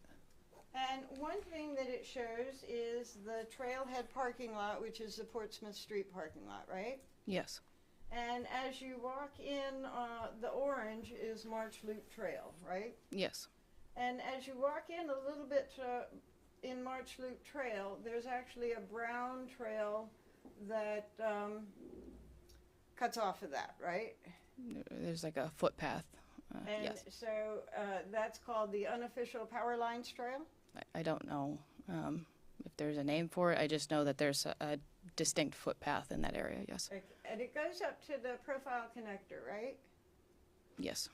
And the burnt tent site was pretty much at the intersection of profile connector and the power lines, right? It was like further into the woods, off to your right a little more. But yes, Okay. a little further in. But yes. Okay, and I think the jury has pictures of the rock where it is. And I'd like to show you.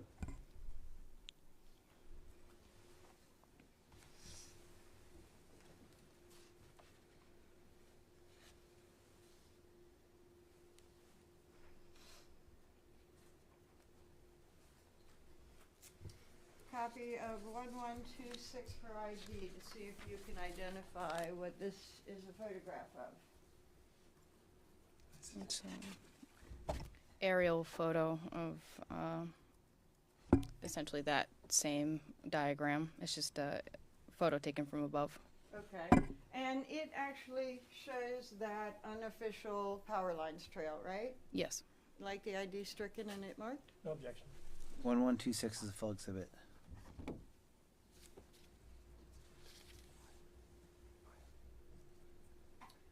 Like to publish? Of course, absolutely. And my finger right now is on the power line trail, right? Or Yes. pointing to it.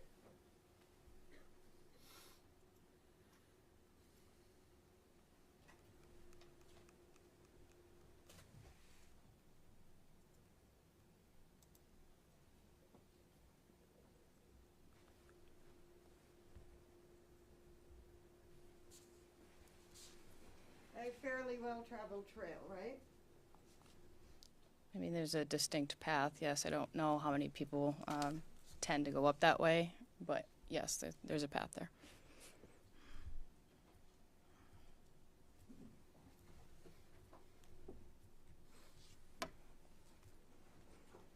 Now you have narrowed down the time. You know that Logan's tent site was present at the profile connector on the morning of April 15. Sometime on April 15th. Yes. I don't know if it was the morning or what time exactly, but it was April. There was a I'll have site. to remember Officer Clegg's testimony, right? For Yes. that? Okay. And you're aware that it was gone for sure by April 20. And did I say August on that first? Okay. So 15 and 20 is the time that you can't account for the tent, don't know if it's present or not. I would have to refresh my memory on what the person who came across the burnt tent site initially gave for a date. Initially, as in when Officer Clegg went there? On April 15th. Uh-huh. And then the next reporting of it was when it was burnt. I don't remember what that date was. April 20 sound about right? Again, I would have to, I believe I wrote a report.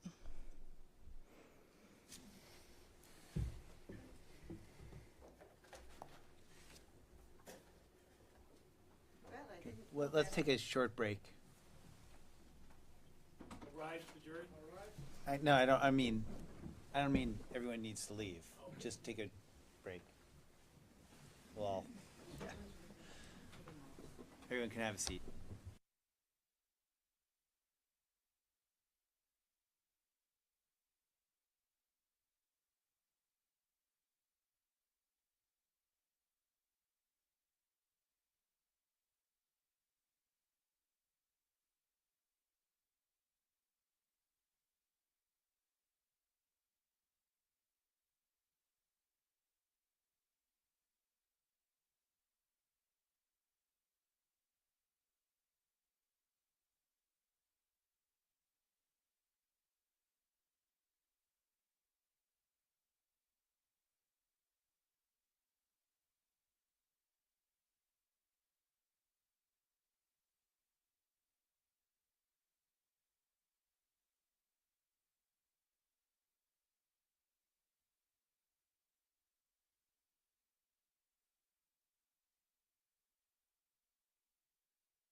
obviously, when you come back at 1:15, we'll have a little bit more information. We'll resume at 1:15, but you'll be taken to a separate area, and then with your phones and other things for the lunch break. We'll see you back at 1:15. All rise.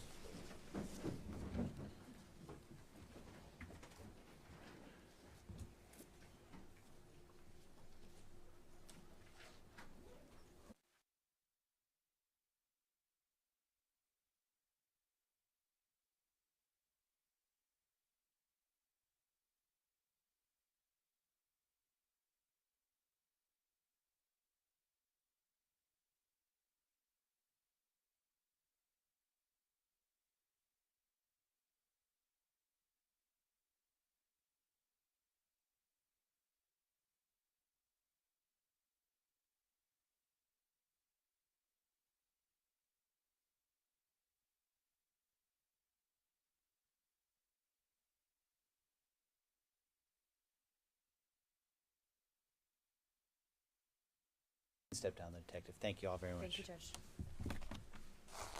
If council could try to be back here a little bit after 1, just so we can have the discussion about the status of that juror. Thank you. Yes, thank you, figure out- Judge. Absolutely. Court will be at recess.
What did I say? November. He bought his first one in November of 2021. The second Thank you. was in April.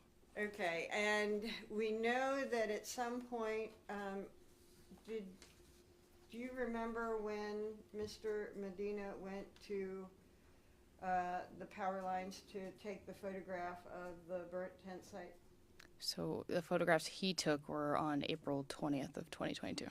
Okay, so sometime between April 15, when Officer Clegg went out to the tent site, and April 20, when Mr. Medina found it, is the time period that the tent must have been burned. Correct. Okay, and you talked about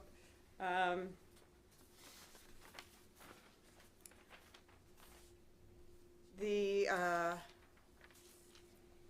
purchase on the 19th was a tent, right? Yes. And it was the tent of the same type at least, and I couldn't tell, did you actually match it up to the tent that he had at Centennial Woods, or was it simply the exact same type? So I believe I ended up using the barcode on the bag found at in Vermont to match the receipt, but I didn't go to Walmart physically to do that like I did with the pants. Okay. I just looked. Okay, so it appears that it was the same tent in Centennial Woods that he purchased on the 19th. It appears to be, yes. And the tent in Centennial Woods was pretty beat up. Yes.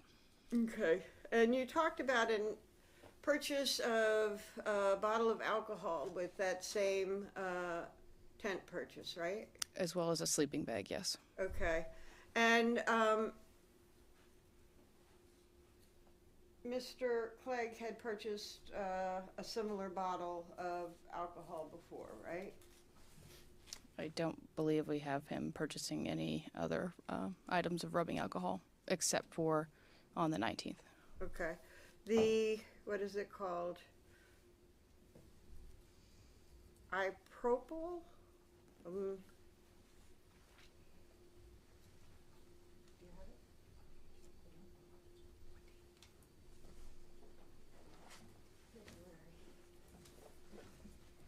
Sorry, Your Honor. No problem.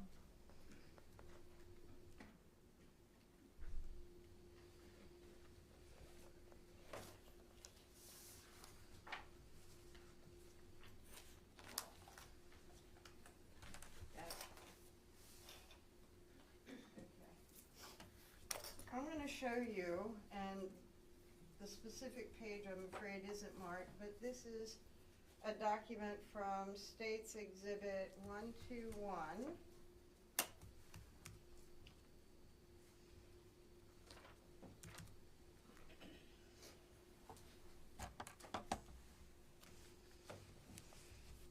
And I'm going to show you a copy of this and ask if you recognize that as one of the receipts that you collected from Walmart.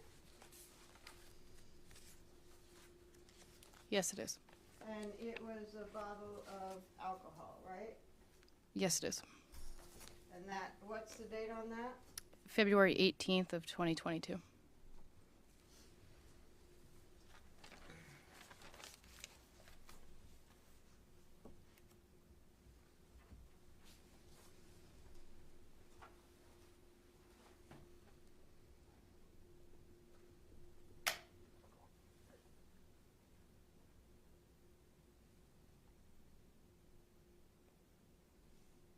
And in your review of online purchases, there was, I think it was from Amazon, a purchase of a bottle of alcohol that didn't go through because it wasn't sufficient money on the debit card. I don't recall that. I know there was one through an online website that was canceled due to a fraud alert, but I'm not sure about Amazon. There were several purchases. Okay, so a purchase was for the alcohol was canceled because of a fraud alert on the card. That was through a site called Lab Alley. That was not through Amazon, but yes. Okay. And that was also midwinter, right? That was in February of 2022. And the rotisserie chicken, I think that you said he purchased rotisserie chicken several times. I think, yeah, I believe it's marked as like deli chicken on Walmart receipts, but yes. Okay, and when was the first time? I would have to look at the receipts. Does April 1st sound right? Again, I don't recall every item purchased. Okay, and which is the exhibit for all of the purchases? This one? Okay. So, I'm going to show you a copy of Exhibit 121, and that page I took out is back in it. And if you could go through and show me where the first purchase of rotisserie chicken is.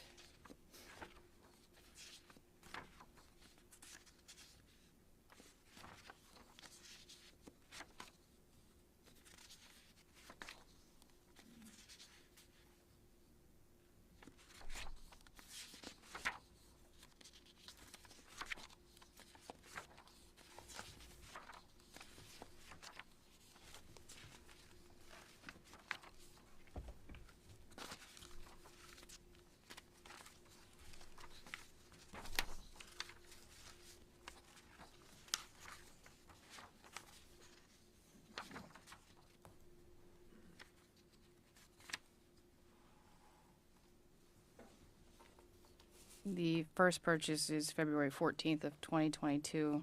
I believe this is what is labeled a RS chicken, which I would believe is rotisserie chicken, but I can't be certain without looking it up. Okay, well, do you have the receipt from April 15 in there?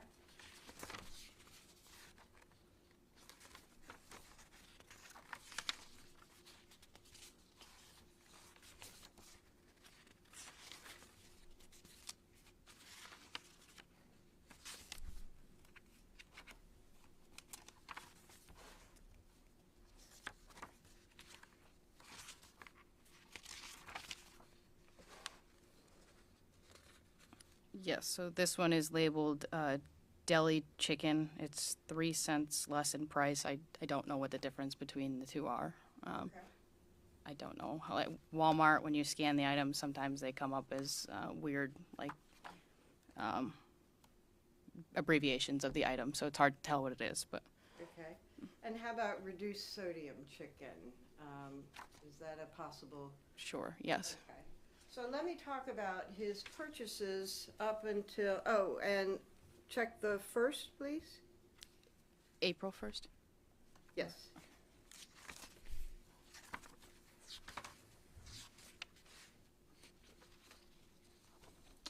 Yes, April 1st, there is a purchase of deli chicken. Okay. So we have 2 purchases of deli chicken that are rotisserie chicken, and then a purchase of RS chicken in February, right? As well as several other types of chicken, yes. Okay. And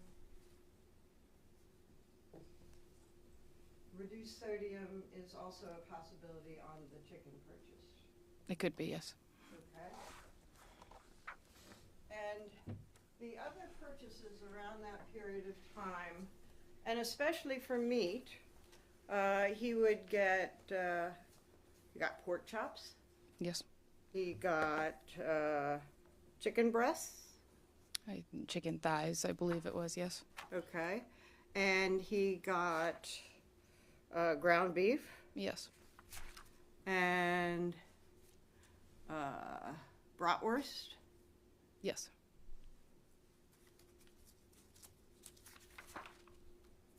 Eggs. Yes.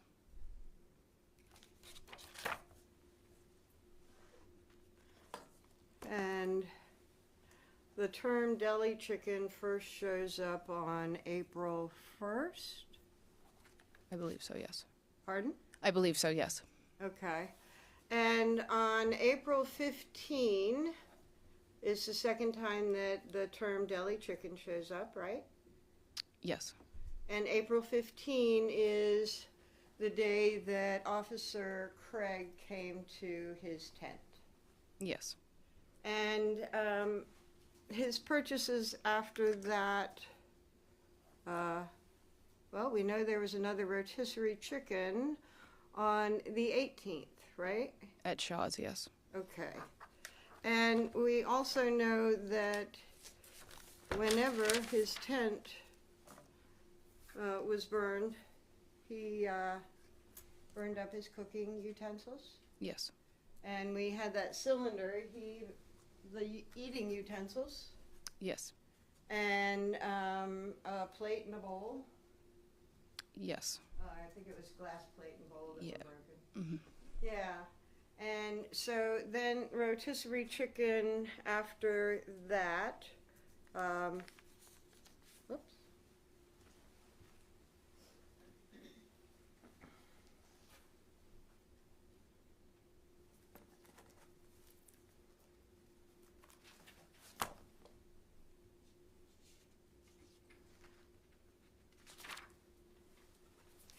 Sorry, Your Honor. No problem.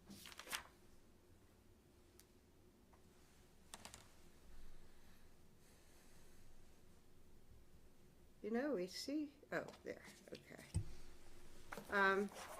So, on the 18th, he gets another thing of rotisserie chicken and a Mountain Dew, right? At Shaw's, yes. Thank you. And we have talked about the picture of him, 11:30, it says for ID, but I believe it's a full exhibit. And those were the only two items that he purchased that day, right? On the 18th, yes. Okay. And I'm going to show you a copy of 11:30. We've talked about this before, but that is the picture of him walking out of Shaw's with his deli chicken in one bag and his Mountain Dew in the other bag, right? Yes. And you can actually see the green of the Mountain Dew through the bag. Yes. And you can see a bit of red from the label, although you can't read the label, right? Yes. I may publish, Your Honor? Absolutely.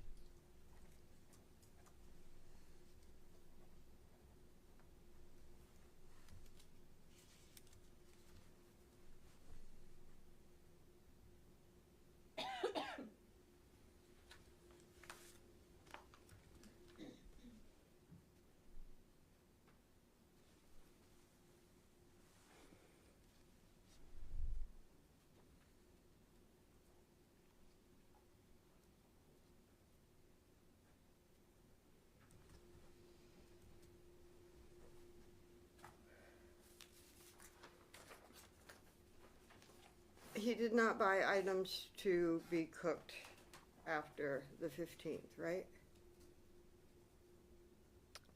I don't believe so.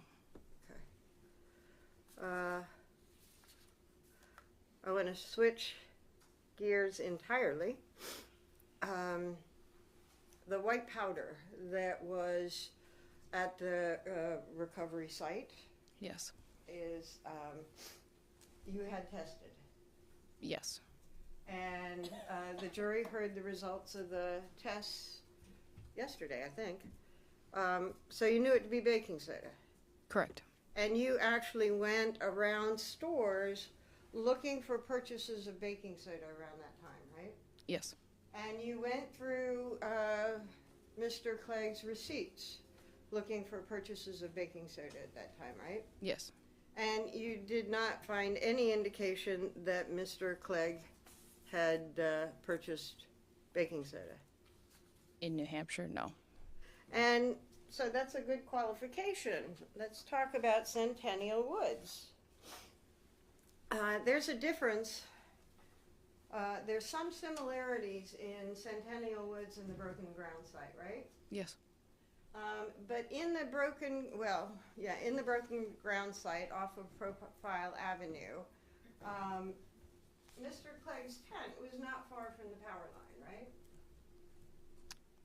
It was a short distance from it in the wooded area, but not far, no. Okay. And a little bit of a incline in the path up to that area. A little bit of elevation, I'm sorry. Through the power lines? Uh-huh. Yes. And so it was pretty open near where his tent site was, but he was sort of nestled in the wood there. Yes. And in the Centennial Woods site, and I believe Detective Murray talked about the path to that site. You sort of walk into the woods Yes. and off a trail, Yes. and you come to this one area and you go down for a bit. Yes. So it's sort of, instead of being up on a knoll type of area, it's sort of in a valley, right? Yes. And it's summertime. When he first was there, yes. Okay. Yeah, you all arrived in October. Correct. And so he was there for the summer, and he had bags of trash that had been torn open. Yes, there was a large pile of trash. Yes. And the black garbage bags were there with him. Yes. Right? And signs of animal activity. I don't recall any specifics, but being in the woods, I'm sure there was, yes. Okay. And so there were some differences between that valley and Centennial Woods and being up on the bit of a knoll in broken ground, right? Yes. And there were signs of baking soda at that site, right? Yes. And that was baking soda that was purchased from Price Chopper. Yes. Okay. And you had no information of baking soda purchased at Concord? From the receipts I obtained at Walmart, no, but there were other places he shopped that we ultimately weren't able to get receipts from. Sure, things like 7-Eleven. Shaw's, 7-Eleven, Hannaford. Costco. What's that? Costco? Is it? Costco. The department. That Anyway. Shaw, yeah. So Shaw's, 7-Eleven, and then as well as Hannaford on Fort Eddy Road in Concord. Okay, and so that means coulda, but Could you have. don't have any evidence of it, right? Correct. Can't say he didn't, but don't have anything that says he did. Yes. Okay.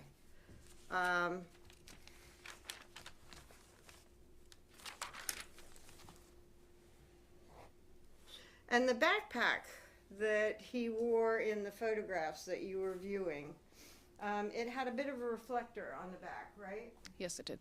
And it was actually a reflector that sort of helped you figure out who he was in some of the videos. Yes. Okay. And that reflector was very apparent in the picture from April 19 or April 20. Do you recall? April 20th. Okay. And he wore a hat in all of those videos, right? Yes. And it was a black hat with a baseball bill. Yes. And the hat was always consistent, right? Yes, it was. And a new hat was discovered in Centennial Woods, still in its packaging, right? Yes. And he was about to travel, right? Yes. And there were other clothes that looked very, very new and bought, right? Yes. Pretty consistent with the type of clothes that he was wearing in Concord. Correct. Yes. And in the videos at Shaw's, his hair is pretty close cropped to his head, right? At times, yes. In April. I believe it was. Okay. Yes. Okay. And the videos are in, but the hat pretty much covers most of his hair, right? In some of the photos, yes. Okay. And we already talked about those khaki pants that you said that he purchased. They were actually black pants, right? Yes. The color was not khaki, the brand was khaki. Correct. And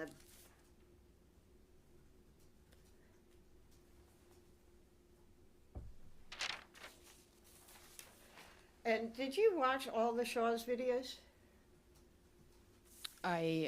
Yes, I followed him into the store, through the store to self-checkout, and then ultimately out and through the parking lot. Okay. And in looking at the Shaw's videos and pictures, on April 16, you captured an image of Stephen Reid walking out of Shaw's with a mask on? I believe that was Easter, which was April 17th. Okay. Yes. So on April 17, Stephen Reid was in the Shaw's with a mask on. Yes. Masks were still being worn at the time. By some, yes. Now, after Concord, you, in tracking some of Logan's purchases, there were some purchases from Portland, Maine, Yes. and that was in May. Yes. And did you discover where his bus went when he left Concord? On, I believe the ticket was purchased April 21st. He left April 22nd from Concord and went to Portland, Maine. Okay. And you found some purchases that were consistent with that travel, right? I believe there were a couple in Portland or in the Maine vicinity, yes. Okay, and actually it was retinol cream, right? I don't remember. There were several purchases made. I don't remember exactly what it was. Okay, and some of his purchases in Concord were cream for like acne, right? Through Amazon or, yes, there were some through Amazon. And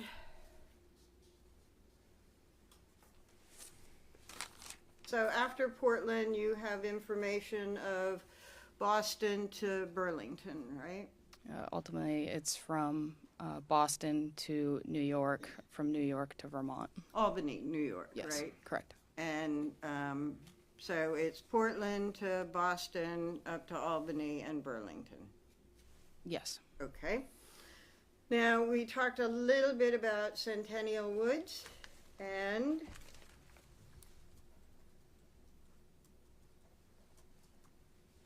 I'm going to show you what's been marked.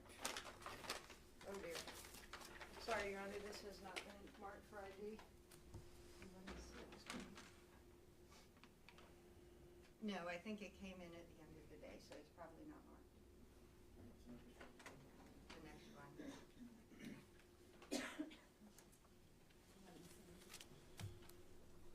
1170, he says. Defendant Exhibit 1170 is marked for ID. Okay.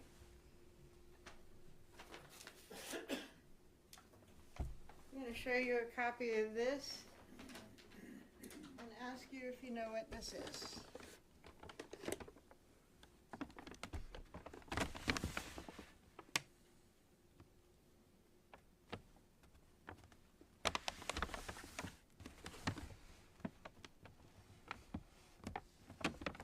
It's Concord Police number 22-5566-PR. It's a pair of black boots, size 12. Okay. Could you open it, please? And those are Logan's boots from the Centennial Woods, right? I believe so. You can It was open- repackaged, I believe, so the date is not correct, but yes, I believe they are from Centennial Woods. Okay, if you could open.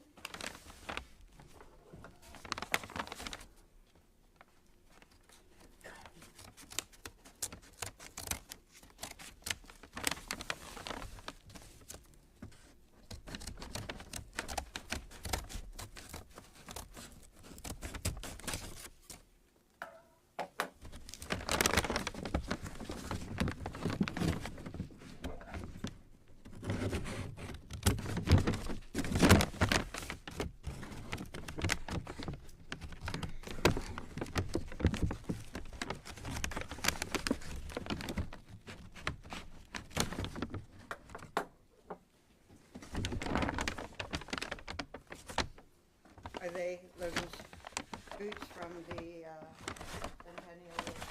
Yes, as well as the original packaging. Okay, and if you could, I'd like to move as a full exhibit. Any objection? 1170 is the full exhibit. And if you want to stand up and show the jury.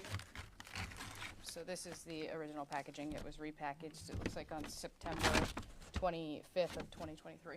Okay.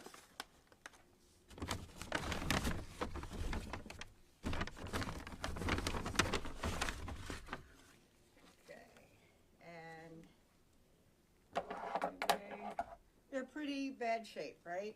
Yes, The soles are separating from the boot, correct. both of them, right? Yes, correct. And I don't know, perhaps you can show the jury a little closer? If I may, Your Honor? Of course, absolutely.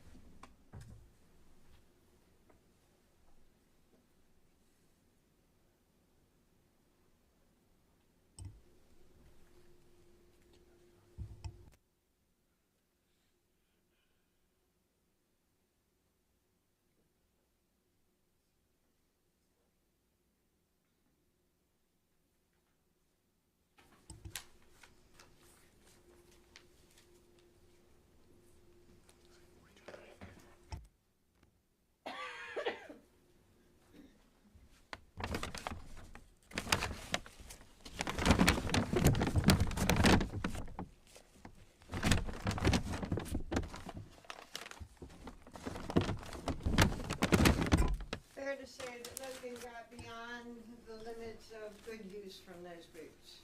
Yes, And you indicated that the date was 9/25/23, that it was repackaged? yes, So that was just a little bit ago, right? yes, I believe they were opened for testing. Okay, at the lab. Yes, And presumably tested yes, about a week ago, 2 weeks ago. yes, a few weeks ago. And did you order those tests? I did not know.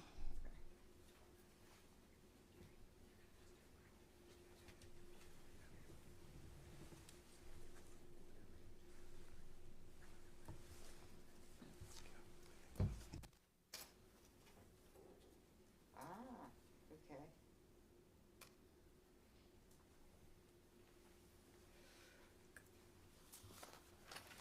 Two weeks ago was, when we looked at them all, right?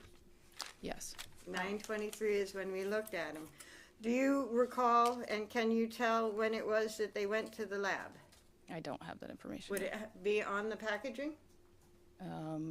I believe it would be in an evidence report or a lab report. I don't know if it would necessarily be on the packaging. Okay, so you don't know when they went to the lab?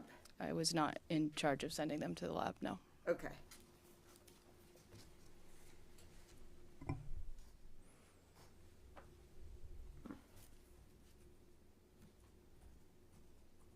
Now, after Logan was arrested, and Logan was arrested at the Burlington Library, right? Yes, And he was arrested on a fugitive warrant from Utah.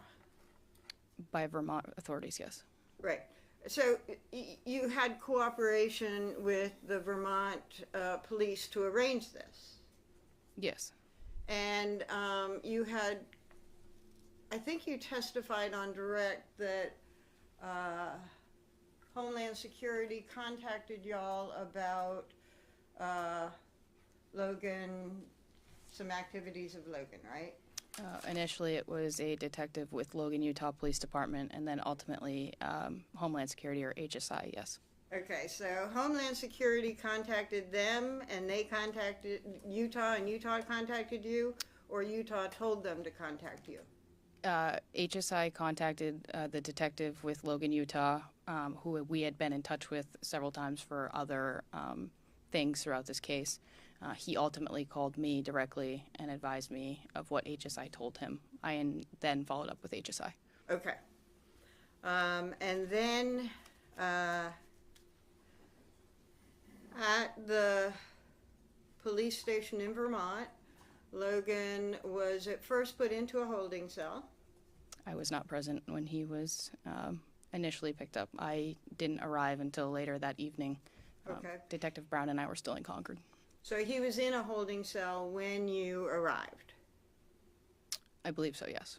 And he was brought from the holding cell to a room, An interview room, yes. and you understood that, or believed at least, that that room was recorded.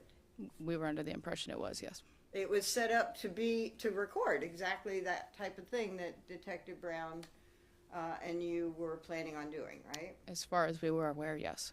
And he was taken from the holding cell to the interrogation room, an interview room. Yes.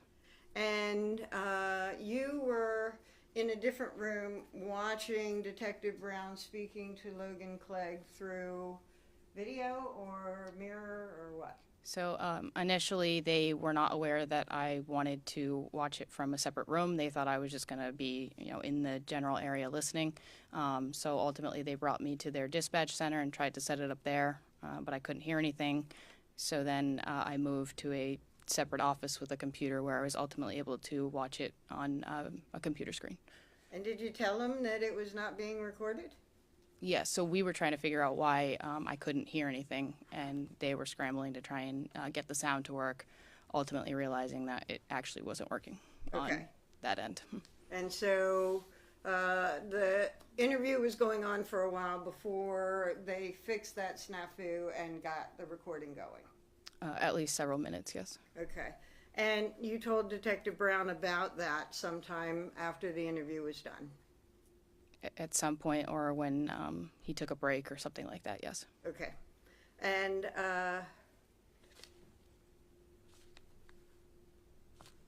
Logan's clothes were taken into evidence at the time, right? After the completion of that interview, yes. Okay. And the boots that he was wearing there were newer, nicer boots, right? Yes. Pretty consistent with some of the other clothing that he had bought that was kind of still in packaging, right? Yes. And eventually, it was what? A week, not quite a week later, that you transport Logan to New Hampshire. So Detective Brown and I went back to the jail on October 19th first to advise him of the warrant. He's ultimately transported back to New Hampshire by Detective Brown and myself on October 25th. Okay. And in between that first interview and going to, and the 19th, which is the next time you talked about, you were going through the objects that were in his backpack? I believe it was October 13th that was done through a search warrant, yes. Okay.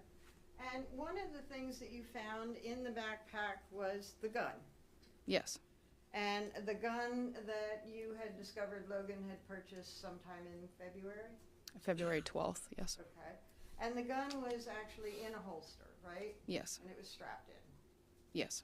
And the holster actually covers a portion of the gun, including the trigger. Yes. Okay. And did you find the earplugs in the backpack? At the tent site. At the tent site. Now, you were talking about a purchase where he purchased the holster online, right? Yes. And the purchase for the earplugs was a separate purchase by him, right? There were, yes, 3 separate purchases, either on the same day or within days of each other, relating to the gun purchase. Okay. So not only did he get the holster that the gun was in, but he also got earplugs. As well as some sort of cleaner for the gun. Okay. And so it wasn't just like a package deal. They were all purchased separately. Yes. Safety-wise, you don't want a loaded gun in a backpack, even if the holster is doing something to keep the trigger being pulled, right? Ideally, no, but, I mean, people have their preferences. And even here, the gun, I don't need to bring the gun, I think we all remember, the gun had a trigger guard in it. That was put on here, yes. Yes. Yeah. So the gun came in and the gun was unloaded after you seized it, right? Yes. And you took the magazine out and you took the bullet out of the chamber. Yes. And you actually took shoot the bullets out of the magazine, or did it go in the magazine to the lab? I don't recall how it went.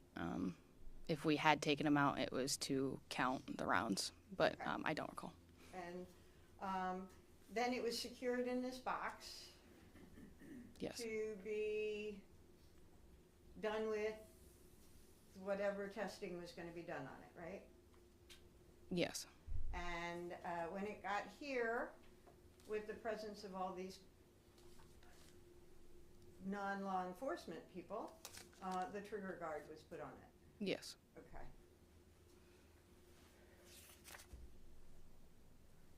Now, you talked about the gun that it was. You kept saying a Glock 17? A Glock 17 9mm, yes. And 17 is the model number, right? Yes. Glock is the manufacturer, Yes. and it doesn't say what generation 17 it is, right? No.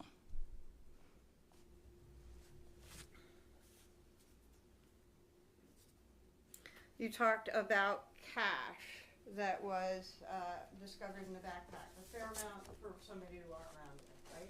$7,150, yes. And you understood that Logan would be leaving for Europe. Yes. And this cash, he had also been working at Price Chopper right until that point, right? Yes. And, okay. That cash is not in evidence now, right? I believe it is in evidence somewhere. Or, no, I'm sorry, it was turned back over to him. Okay. Yes. And 2 bills were retained Yes. when that was turned over, right? Yes. And those 2 bills were retained because they appeared to have potentially bloodstains. As far as I'm aware, yes, I was not present for the returning of that money. Okay. And so you don't know about any testing on that? I do not. Okay.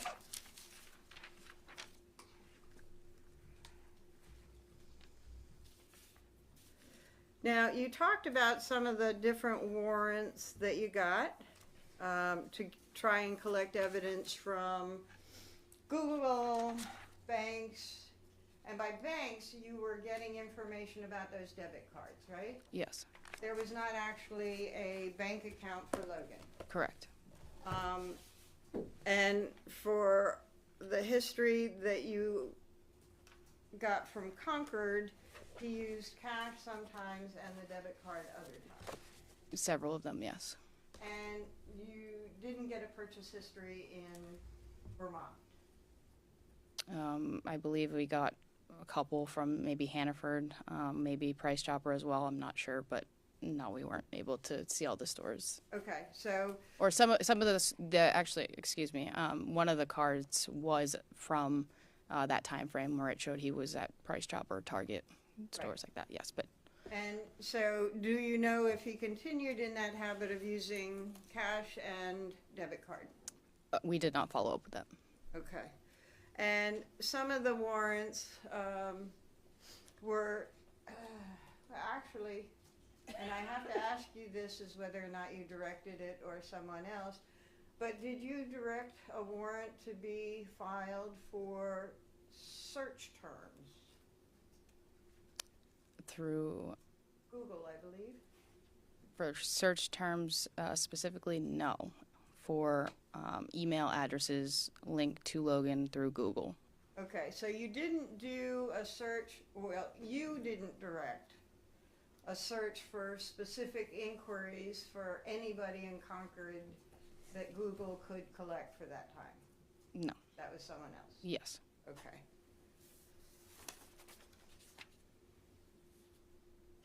And after Logan was in New Hampshire, you got a warrant for his DNA. Yes.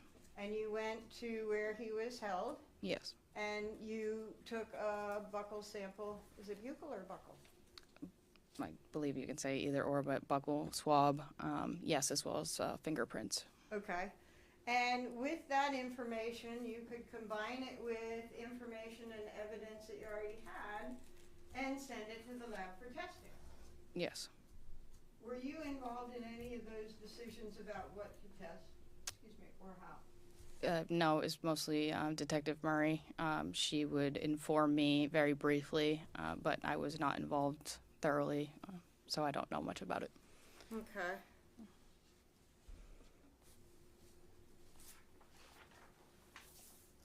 I might, if I may have a moment, Your Honor. Yeah, of course, absolutely.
Your Honor, thank you.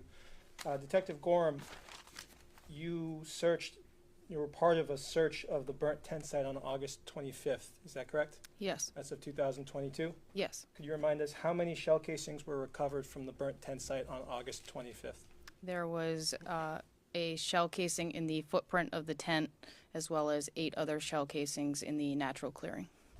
And could you remind us how those shell casings were found, please? There were metal detectors present, but ultimately I sifted through the debris with my hands. And were any of those shell casings in plain view? No, Detective Gorham, on August 30th, you were part of another search of the burnt tent site. Is that right? yes. How many shell casings were found on that date? Shell casings, there were 10. And were those in plain view? No. And tell us, how were they located? The same way as the 25th, there were metal detectors present that were giving false readings at times, so I ultimately just began looking with my hands. Understanding that this is approximate, you used this exhibit, which is Defense 1163, to draw a circle around where the shell casings from those 2 dates were found. Yes, Fair to say that those circles have significant overlap.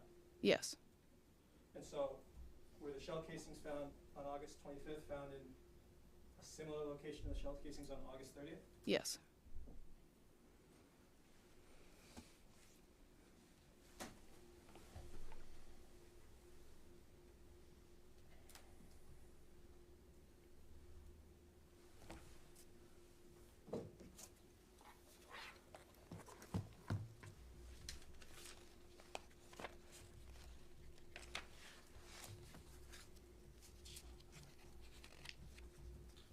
Detective, I'm showing you State's Exhibit 121, the receipt from February 18th, 2022. I believe you were just asked about this. You see that receipt? Yes, There is an entry for some sort of isopropyl alcohol in there. Is there? I believe, yeah, Equate 91 alcohol, which is rubbing alcohol. Is there any entry on that receipt for a tent? No, Is there any entry on that receipt for a sleeping bag? no. Thank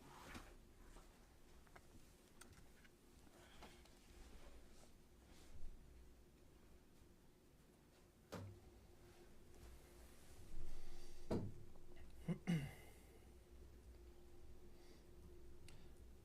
Detective, just briefly to clear something up, you were asked about those boots that were found at the defendant's campsite in Vermont. Yes, Those were found in October. yes, Those boots were the defendant was not at the campsite when those boots were found, is that correct? In Vermont, no. So the defendant, when those boots were found, was somewhere else, correct? Yes. What was the defendant wearing when he was arrested? A gray long sleeve shirt, black pants, black backpack, black hat, and dark colored boots. So he had a second pair of boots that he was wearing. Yes.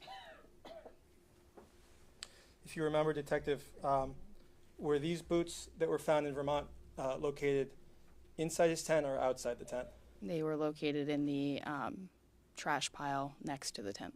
So not Outside of the tent. outside the tent. Yes.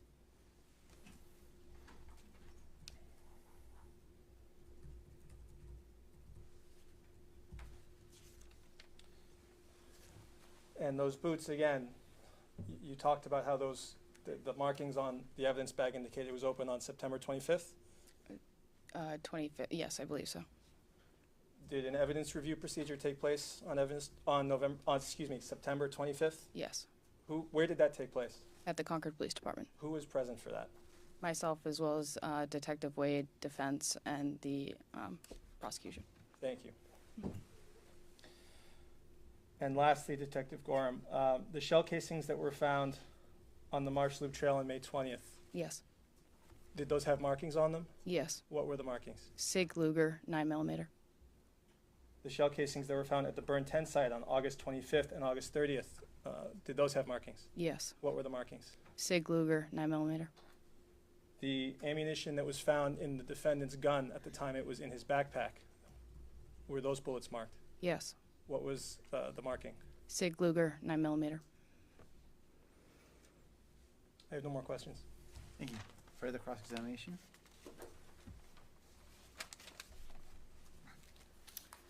So you first were asked questions about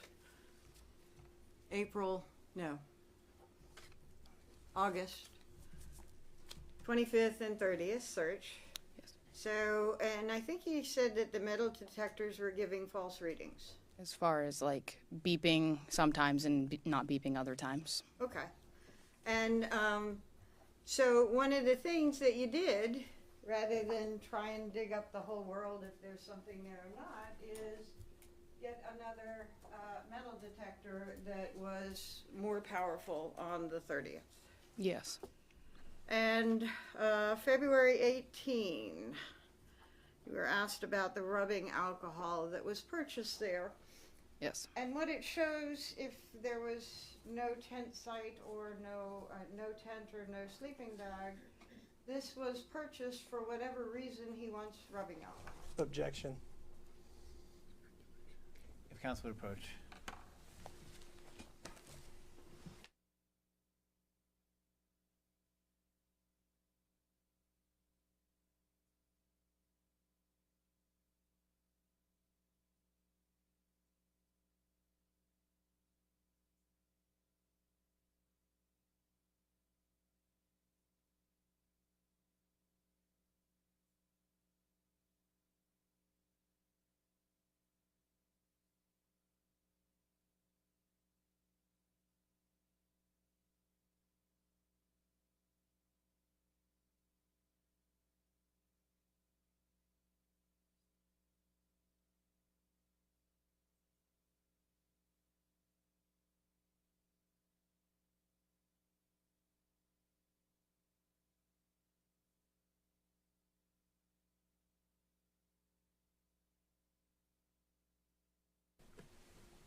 Oh yeah, absolutely. So the purchase on February 18 was March, 2 months before you have any evidence of Mr. Clegg leaving the profile trail, right? Yes, and it was, I believe, shortly after the fraud purchase was canceled through Lab Alley, where he attempted to buy 100 proof alcohol. And so this rubbing alcohol was February, 2 months before The Reids were shot 2 months before his tent site was found by Officer Clegg. And shortly after he purchased a firearm, yes. Okay. And so the rubbing alcohol could be related to any number of things, but not, I'll strike that and take that back. That rubbing alcohol could still have remained by April 15, right? It could have. You have no idea, right? Right. And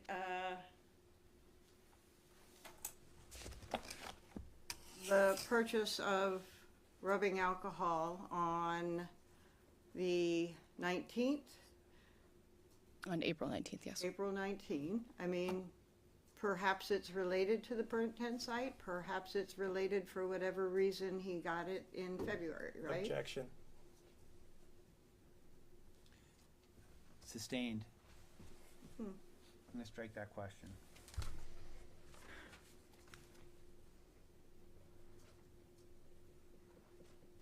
So, okay. Let me talk about the boots.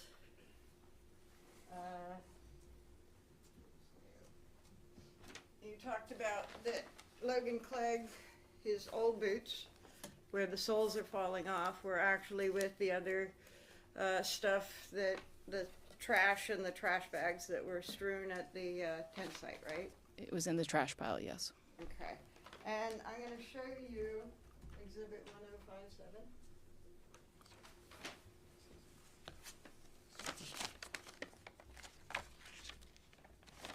It's the boots.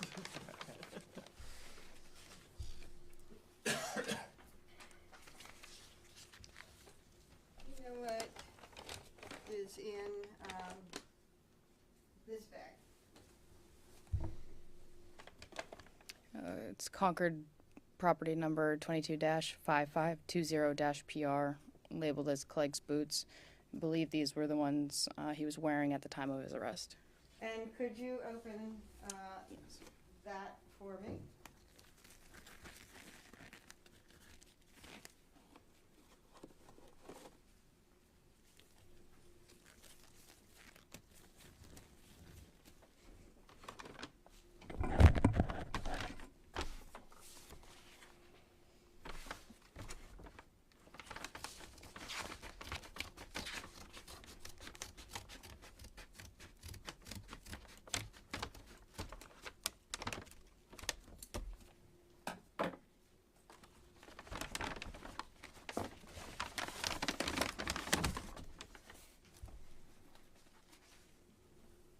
Pretty new?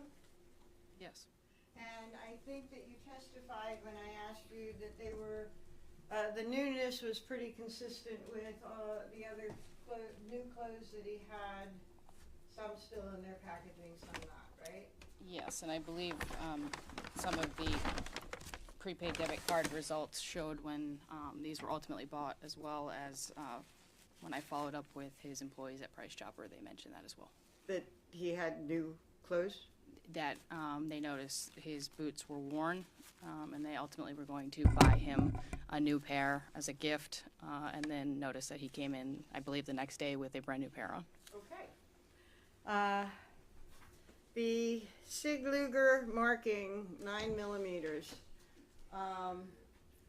Let's start with the casings that were found on May 20, 2022. Yes.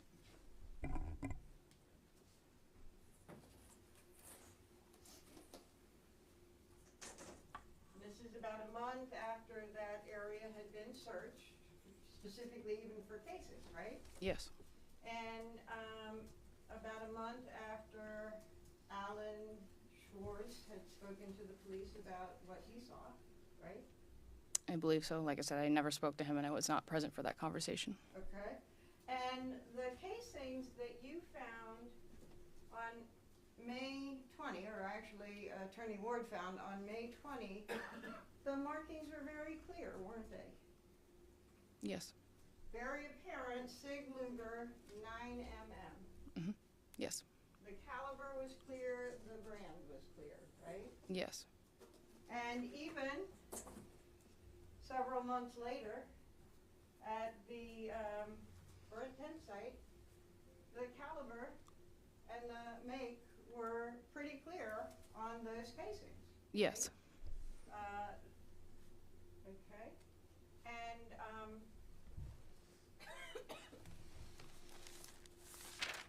had a thought that just slipped. Give me a second. Your Honor. Of course.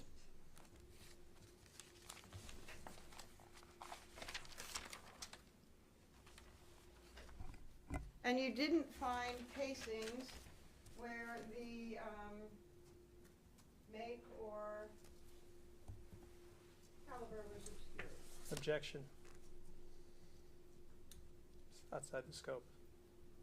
Overruled. Not that I'm aware of, no.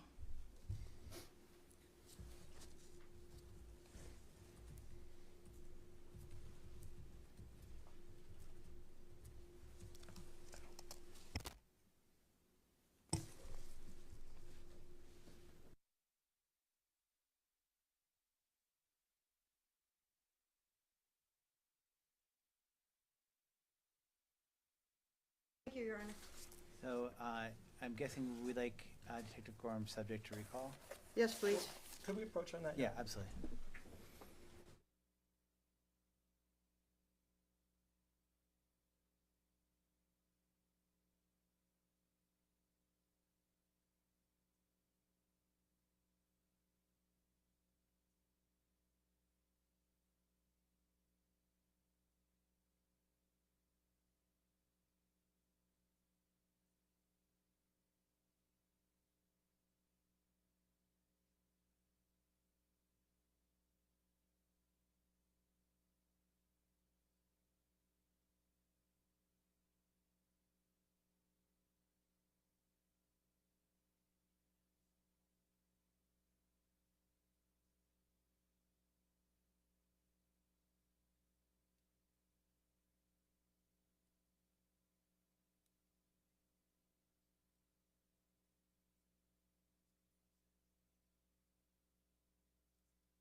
So, Mr. Sanborn, can you tell me, without giving me your address, where do you live?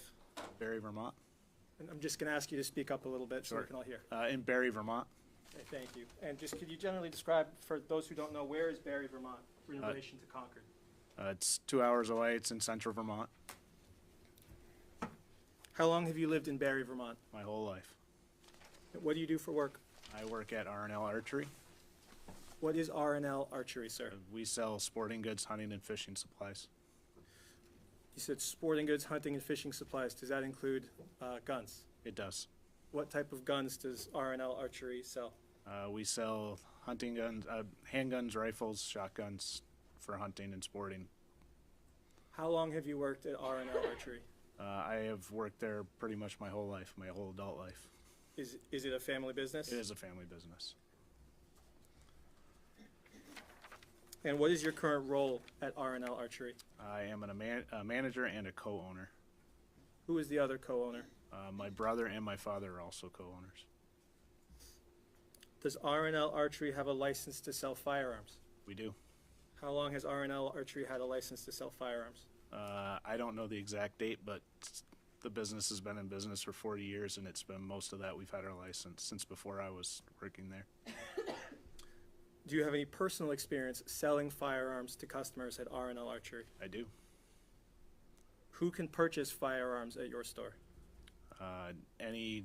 Anybody that can legally pass a background check system can purchase a firearm. And what's the age?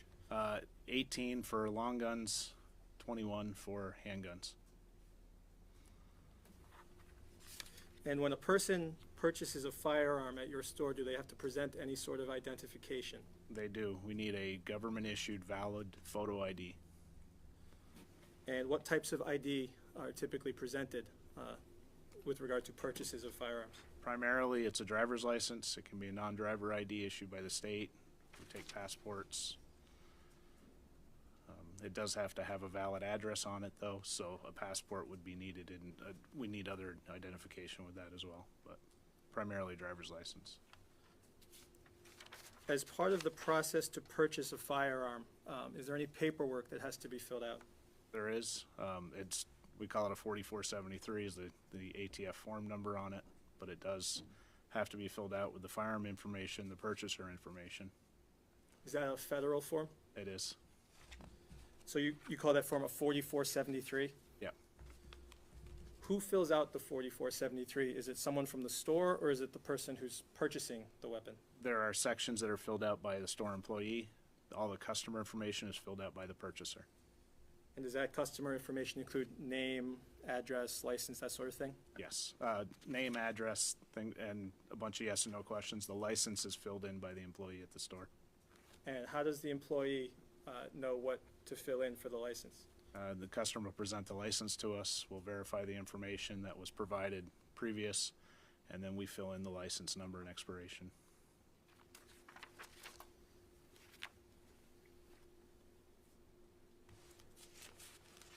When a customer purchases a firearm at R&L Archery and fills out that paperwork, how many employees at the store look at that paperwork? At least 2. And why is that?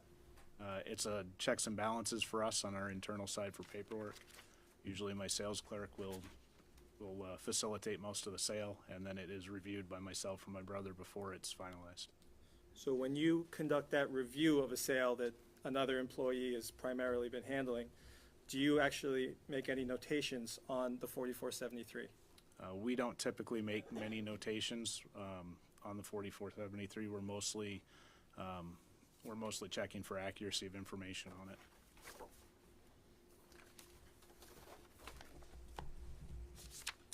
Does R&L Archery have security cameras? We do.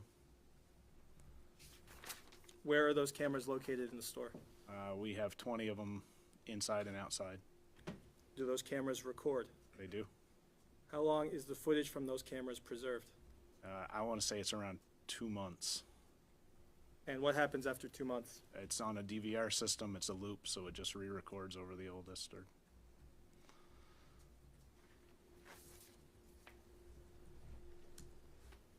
1 second, please. Of course.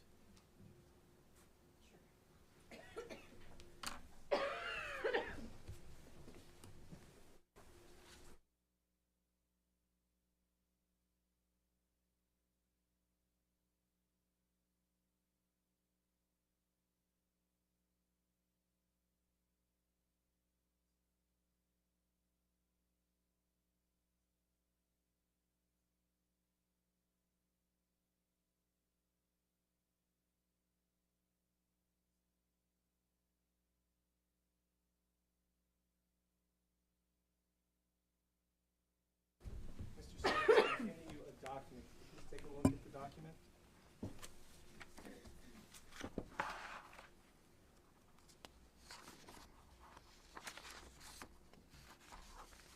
That is our 4473. Thank you. So, do you recognize it? I do. And what is it? That is the 4473, the background check form that's filled out to facilitate the purchase of a firearm. And is that a record from your store? It is. And is that a record that you produced to investigators in this case? Yep. Your Honor, at this time I move to introduce. Subject to the discussion we had at the bench, any objection? No. Okay. Subject to that discussion, 92 is a full exhibit. Thank you. I'm going to have you hold on to that for 1 second. Okay. Mr. Sanborn, does that 4473 relate to a particular purchase? Yes. And that's a purchase made at your store? Yes. Is there a date on that purchase? Yes, there is. What is the date? And that was on February 12th of 2022. Is there a name associated with the customer who was part of that purchase? Yes. What is that name? Arthur Richard Kelly. Is there an address? There is 16 Midway Avenue in Barry, Is that Barry, Vermont? Vermont. And on that form, does it include, strike that, what type of weapon was purchased by this person? It was a Glock 9mm handgun. Did that handgun have a particular serial number? It does. And what is the serial number listed on that 4473? BUMW 137.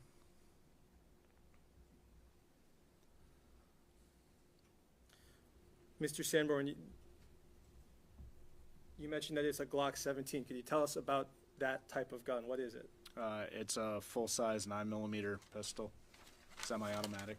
So in the name Glock 17, what does 17 denote? That is the model number. And 9mm would be the caliber? Correct. And is that the size of the ammunition that is compatible with that weapon? Yes. Is there a driver's license listed on that form? Yes, there is. What is that driver's license number? 8255-8308. Is there a state associated with that driver's license? It is state of Vermont. Thank you.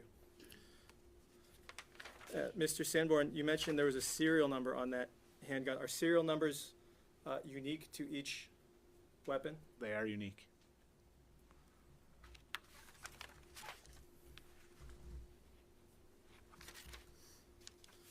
Mr. Sanborn, in the state of Vermont, are there any laws limiting the amount of ammunition that can be purchased in a magazine?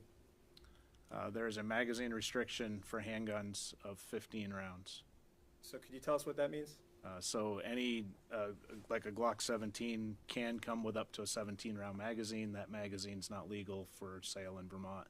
So they have to be limited to either, in this particular model, they make a 10-round and they make a 15-round magazine for it. So the Glock 17 that was sold as a part of this particular purchase had either a 10 or a 15-round magazine? Yes.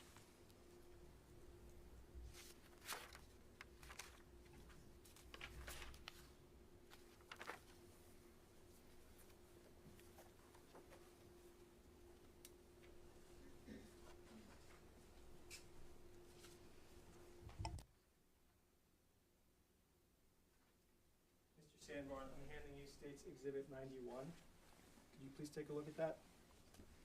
Yep. Do you recognize that? That is a sales receipt from our store. Is that the receipt associated with the 4473 that we've been looking at? Yes, it is. And is that a receipt that you obtained from your store's records? Yes. Thank you. At this time, I'd like to introduce the State's Exhibit 91. Any objection? No objection. 91 is a full exhibit. So, Mr. Sanborn, can you tell me, what is the date on that receipt? February 12th, 2022, Is there a time? listed? 9:22 a.m. Okay, and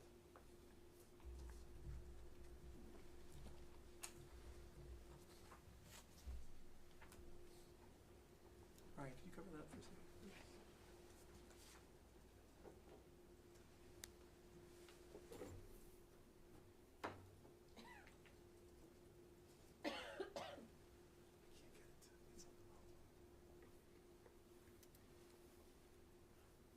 Open it now.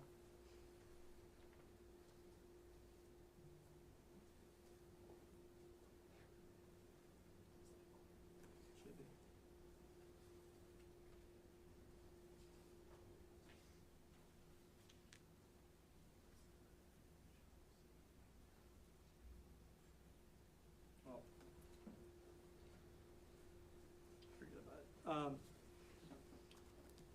Mr. Sanborn, does that receipt contain information about the weapon that was purchased? It does. And what does that information say?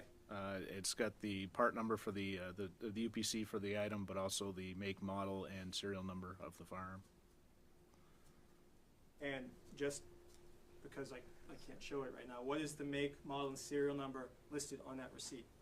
Glock 17, serial number BUMW 137. And what was the price on that? $559.99. Are there any other items that were purchased as reflected on that receipt? Looks like 3 boxes of ammunition was also purchased. What type of ammunition? 9mm, Sig Sauer is the brand, 115 grain. Is there a particular UPC on that receipt associated with that ammunition? There is. Could you read it off for us, please? 798-681-516-889. Thank you. And how many boxes of ammunition? 3 boxes. And what was the brand? Sig Sauer.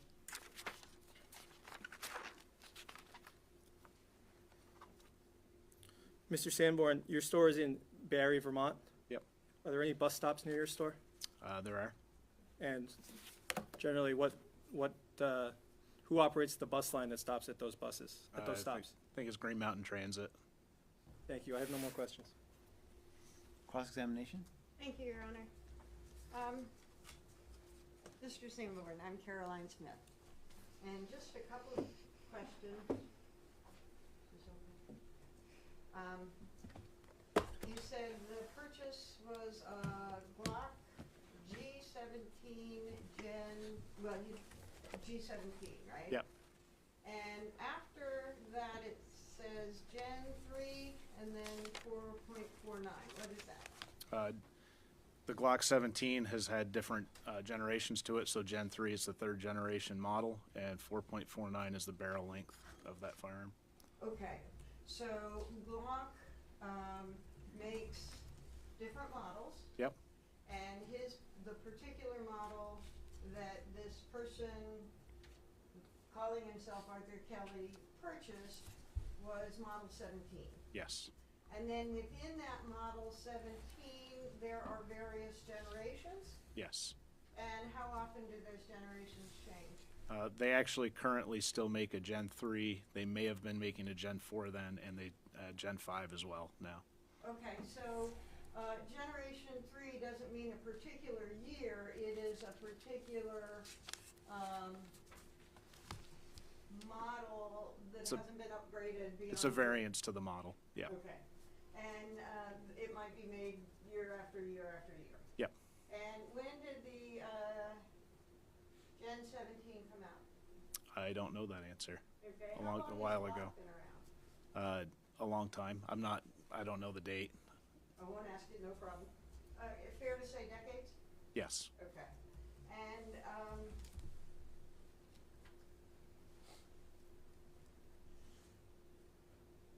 you check when a person comes in to purchase, you have a double check, which is the clerk does whatever he's supposed to do, and then you check the ID and the information on the ID compared to the application filled out. Correct. But there's not like a 10-day hold, right? When this was in place, there was no waiting period whatsoever in Vermont. Okay. Subsequently, waiting periods were put in place.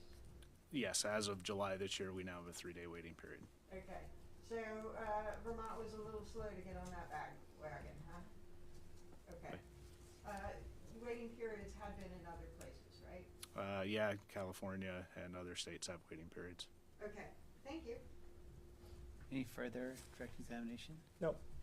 Any objection to excusing Mr. Sanborn altogether? No. Sir, you're free to leave. Okay. Members of the jury, we will take our break now. I'm just going to check one thing with the clerk. Okay.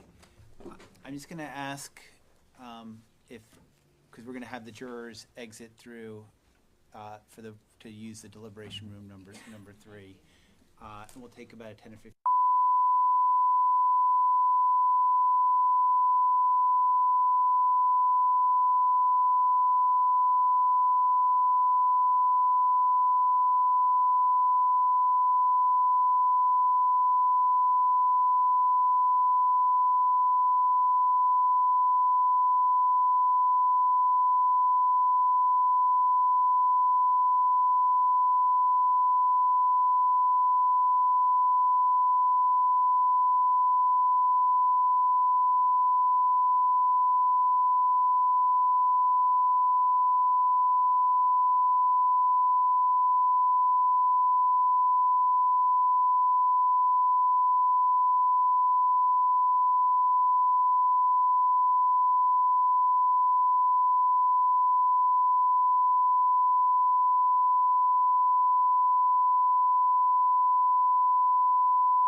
For the Concord Police Department, How long have you been with the Concord Police?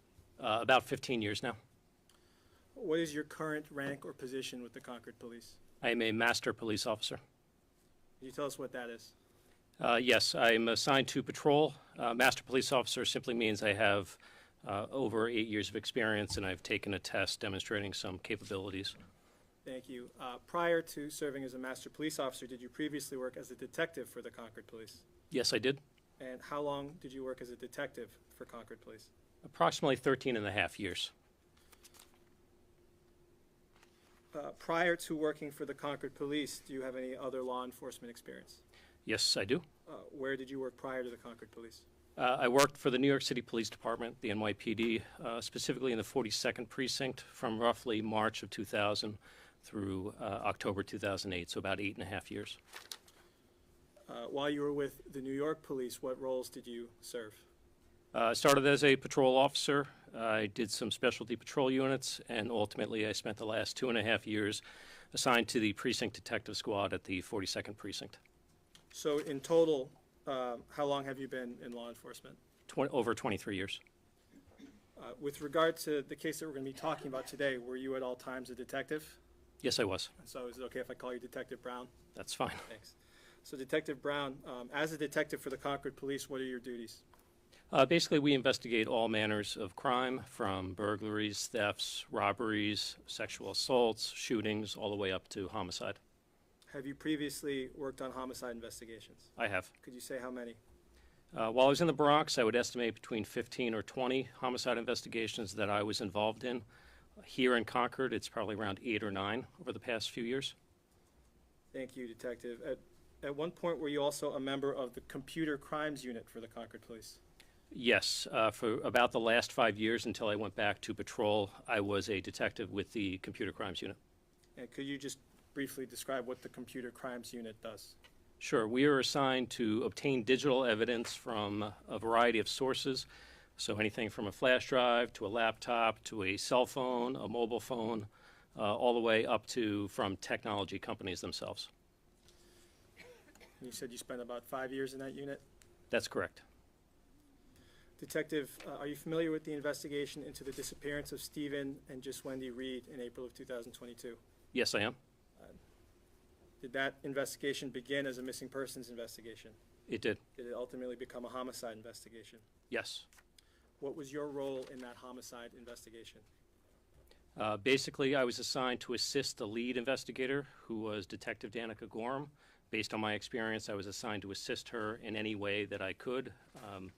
So you could say I was one of the lead investigators. And what are the what are the duties that go with being a lead investigator?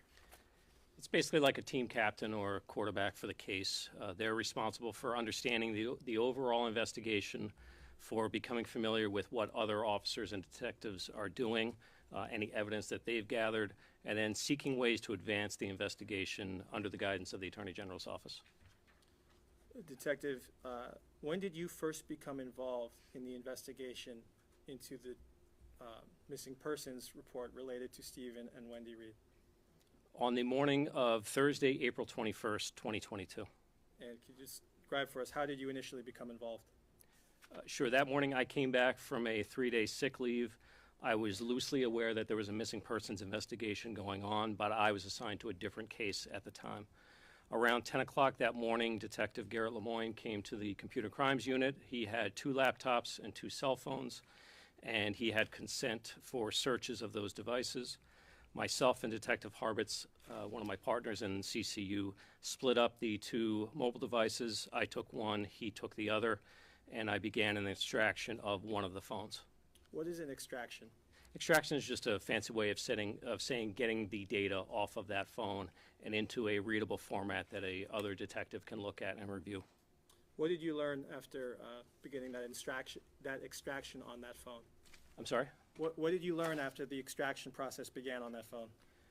Well, within a few hours, based on the data that was recovered from both phones, so the one I did and the one Detective Harbitz did, we realized that both phones belonged to Wendy Reid, and we therefore theorized that Stephen Reid's phone might still be with him wherever he was. As a result of that discovery, what did you do next? My partner, Detective Harbitz, obtained location data from Google related to Stephen Reid's cell phone. What did the Concord Police do after receiving that location data? Several of us, we basically copied the data, and several of us looked at it independently, and we all, well, many of us took an interest in a particular location data point from Monday, April 18th. And what day was it that you were reviewing these items? This was all on Thursday, April 21st. So after identifying that one particular data point, what did the Concord Police do? We conferred with one another, and based on the type of location data, which it was, specifically it was a GPS point with an 11-meter accuracy range. That was pretty specific for us, and so we determined that that needed to be checked out basically immediately. What did you do next? A team from Concord PD met with a team from New Hampshire State Police, and we met on the paved road next to the Marsh Loop Trail parking lot. It's a paved road that goes up to a water tower that's nearby.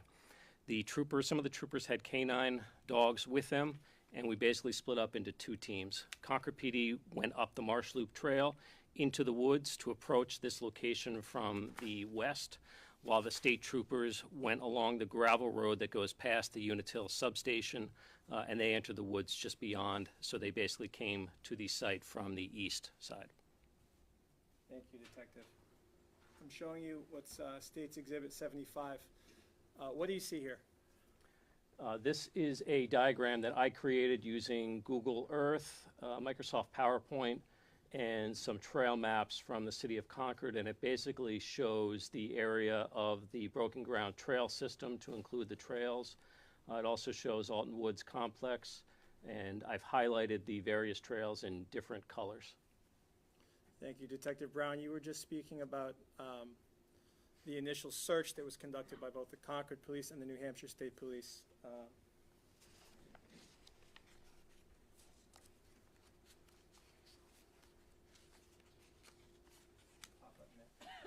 Laser pointer. Could you use that laser pointer to describe to the jury where you were and where the New Hampshire State Police were and what routes you took?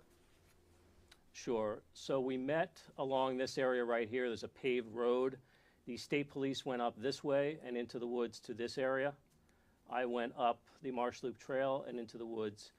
When we got up to that location, about 100 meters into the woods, we were on the Marsh Loop Trail, my colleagues from Concord PD and myself. We could see the state troopers and the dogs about 30 meters into the woods. They were downhill from us. We all commented that no one had found anything yet, and I then asked one of the state troopers, hey, could you point out exactly where the GPS location point is so that we could then fan out in multiple directions from that point? So, Detective, thank you for that. I'm going to back you up a little bit. About what time did you arrive at the Marsh Loop Trail? Around 5:55 p.m. And was that at a parking lot? It's hard to see here. It's this little paved road. So it's not the parking lot, it's the paved road that goes right next to it. Okay. And so around 5:55 p.m., is that when you set out on the Marsh Loop Trail? Correct. And who was with you? Detective Harbitz, Detective Dexter, Detectives Murray and Gorham. I believe we were joined by Lieutenant McGonigal. I think Detective Kulik was there as well. I don't remember the complete roster. You mentioned that you walked the Marsh Loop Trail for some distance, is that right? Correct. And you mentioned at some point you looked downhill and saw the New Hampshire State Police, is that right? Yes. At that point, could you describe what the Marsh Loop Trail looks like? Sure. We were about 100 meters or so into the woods, so it was basically forest on both sides of us. To the left of the trail is kind of an uphill area, and to the right of the trail was a downhill area. You could kind of see what looked to be like a marshy area at the bottom of that hill, and that's roughly where the state troopers were at that time. So after you conferred with those state troopers about that GPS data point, what happened next? So one of the troopers basically said that he would walk to the point, the actual GPS point. As he started walking towards it, he had a dog with him, and he commented that his dog was taking an interest in a pile. And he then said that he could see what he thought was a human head. Were you with that trooper when he did that? No, I was still up on the trail. Okay. Did you go down to the location where he was? I did. Several of my colleagues did as well. We maintained about a 3-meter distance from that pile, but I looked, and he pointed out what he was referring to, and I saw what looked to be dark hair on top of a dark skin complexion, and that, to me, was consistent with Wendy Reid. And prior to that, had you reviewed photographs of Stephen and Wendy Reid? Yes. You mentioned a pile from which you could see that one item. Could you describe the pile? Sure. It was basically a pile of sticks, leaves. There were some branches and some thicker logs. We noticed that it was darker in color than the surrounding leafy area. I also noticed, just looking around on all sides, basically impressions or indentations in the ground that were consistent in size and shape with some of the logs and sticks that were on top of the pile, indicating to me that they likely came from that area.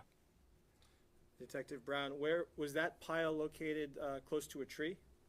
Yes, it was. It was at the base of a pretty large tree. After that discovery was made, what happened next? Once the discovery was made, we recognized that this was a crime scene and was going to have to be processed very quickly. We then started with individual assignments to include going back to get crime scene processing equipment, going back to obtain a crime scene log. Certain detectives were assigned to maintain a basically security around the site. I, at one point, got a canopy that was delivered to the scene, so it's basically like an open tent. And I assisted some others with setting that canopy up over top of the leaf pile. It looked like it was going to rain, and we wanted to keep as much rain off of that pile as we could. I also started a crime scene log and filled in all the entries of the people that had been present at the time the discovery was made. Thank you. Detective Brown, speaking of the weather, do you remember what the weather was like in Concord the week of Monday, April 18th? Yes, And did it rain at all that week?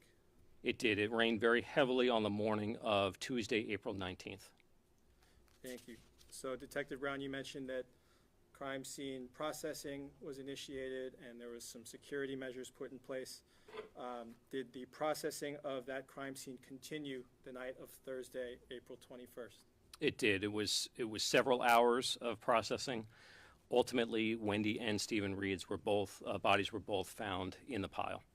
Who participated in uncovering or processing that pile? It was primarily Detective Nicole Murray and then New Hampshire State Police Trooper Detective, I believe it's a Sergeant, Tara Elsmiller. While that was going on, were other officers present? Yes. And what were those officers doing, generally speaking? Taking photographs, taking notes of what was found. I assisted Detective Murray a few times taking a photo of certain evidence. Thank you. And you mentioned a crime scene log and securing the scene. Is that standard procedure when a crime scene is established? Yes, it is. At some point, did the searches on April 21st of 2022, that Thursday, cease? They did. And why did they cease? It was around 11:37 p.m., and we basically called it for the night and determined that we would have more success in the following morning when it was daylight out and we could see more. Did the processing continue the next day? Yes, it did. And that would be Friday, April 22nd. That's correct. And what type of searches or processing were conducted that day? We continued processing the pile itself, and then we expanded the crime scene outward pretty significantly to include basically the area from the power lines all the way down to the Marsh Loop Trail.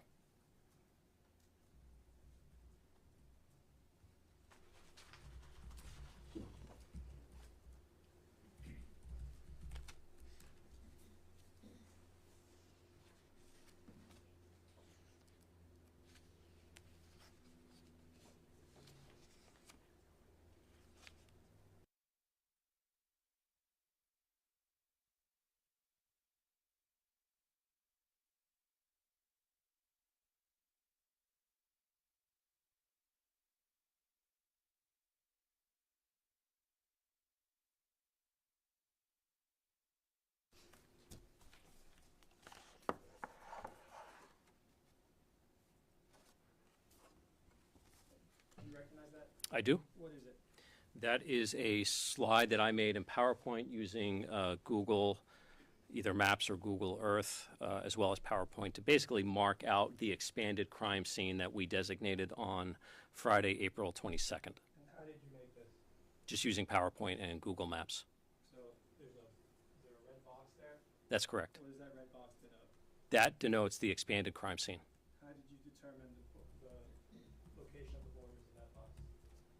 By that time, I was familiar, and I just used reference points on the ground. Based on your familiarity with the area? That's correct. Your Honor, this time I would move to introduce as a full exhibit, What number is it? 204. Any objection? 204 is a full exhibit.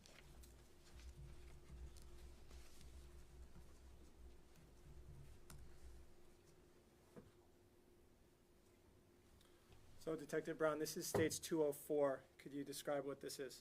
Sure, this is an overhead, a Google Maps view of the crime scene, the expanded crime scene that we designated on Friday, April 22nd. I should note that that's not to scale. I didn't go out and measure those points. I just put a box visually representing the area that we searched. And there are notations on there for bullet fragments and victims. Could you describe what those are? Sure, at different points, I took GPS readings using an app on my phone. I then plugged those into Google Earth Pro in order to, and added the labels as reference points so we knew where different items were located. And so where it says victims, does that denote the location of Stephen and Wendy Reid's bodies? It does? Is that the leaf pile that we talked about at the base of that tree? It is. It says bullet fragments there as well. Were bullet fragments recovered in the area of the Marsh Loop Trail on April 22nd of 2022? A bullet fragment was recovered from the trail itself. And I'll ask you more about that later. So you mentioned that this red box denotes the area of the search that was done that day? The crime scene, I guess. Of the expanded crime scene. I don't think we completed our search of that entire area on Friday, April 22nd. How was that crime scene and the surrounding area searched on April 22nd? We brought in some specialty dogs from New Hampshire Fish and Game, as well as from the Hillsborough County Sheriff's Office. We used metal detectors, and we used our own, just many officers that were on the scene. And what were you looking for? Basically, any evidence of what had transpired and what happened to Stephen and Wendy, to include any ballistics evidence, any blood evidence, any signs of Stephen Reid's cell phone. When you say ballistics evidence, what does that mean? Ballistics refers to anything related to a firearm or a gun. So bullets, shell casings, firearms themselves, magazines, ammunition, stuff of that nature. Was Stephen Reid's cell phone found that day? It was not. Has it been found to this day? It has never been found. You mentioned some canines from Fish and Game and from the Hillsborough County Sheriff's Office. Did those canines locate any items? The canine from Fish and Game discovered or pointed out blood, apparent blood evidence that was on the trail itself.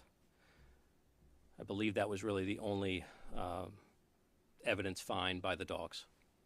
You mentioned that bullet fragment that was found on the trail. How was that found?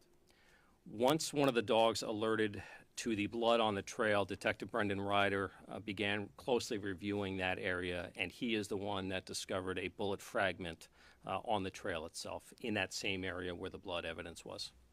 Was that bullet fragment collected and assigned a property number? Yes, it was. Do you happen to know what that property number was? It was 22-2104-PR. And as far as you know, was that bullet fragment sent to the lab for testing? Yes, it was.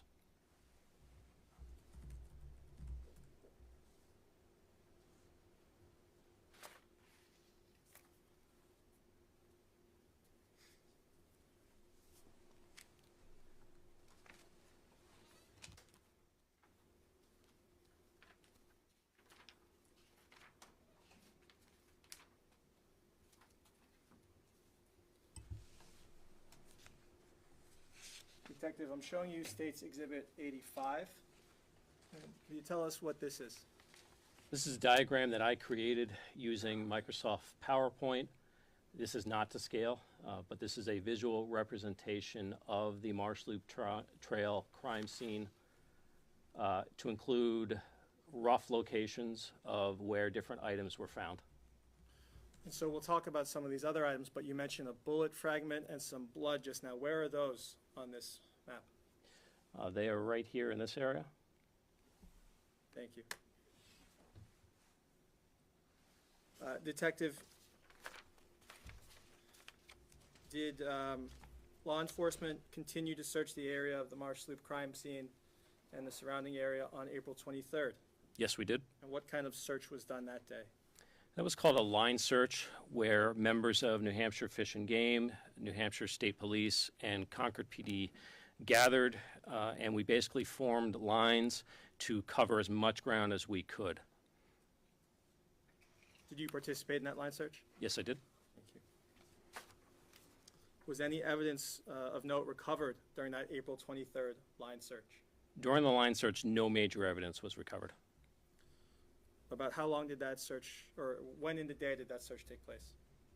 That ran from the early morning into about mid-afternoon. After the line search ended, did detectives return to the crime scene for an additional search?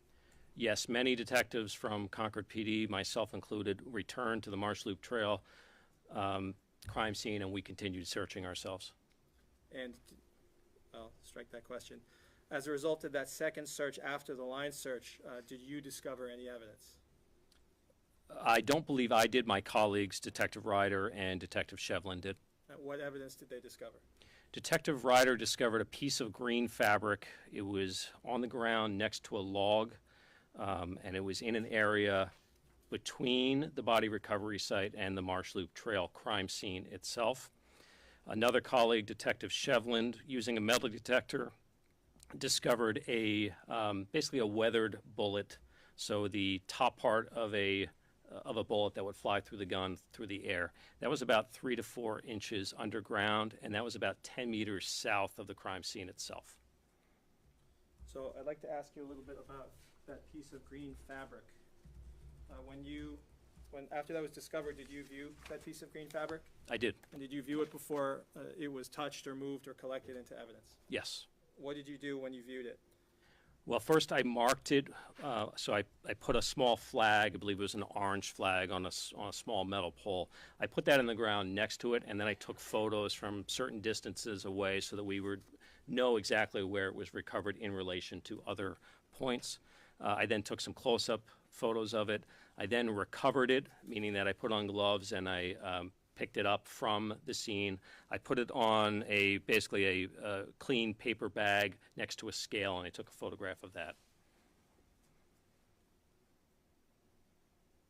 Why did you put it on a scale and take a photograph of it there? That gives us a visual reference point. If we're looking at these photos in the future, we have a rough idea of what size it is. Is that also standard? That is.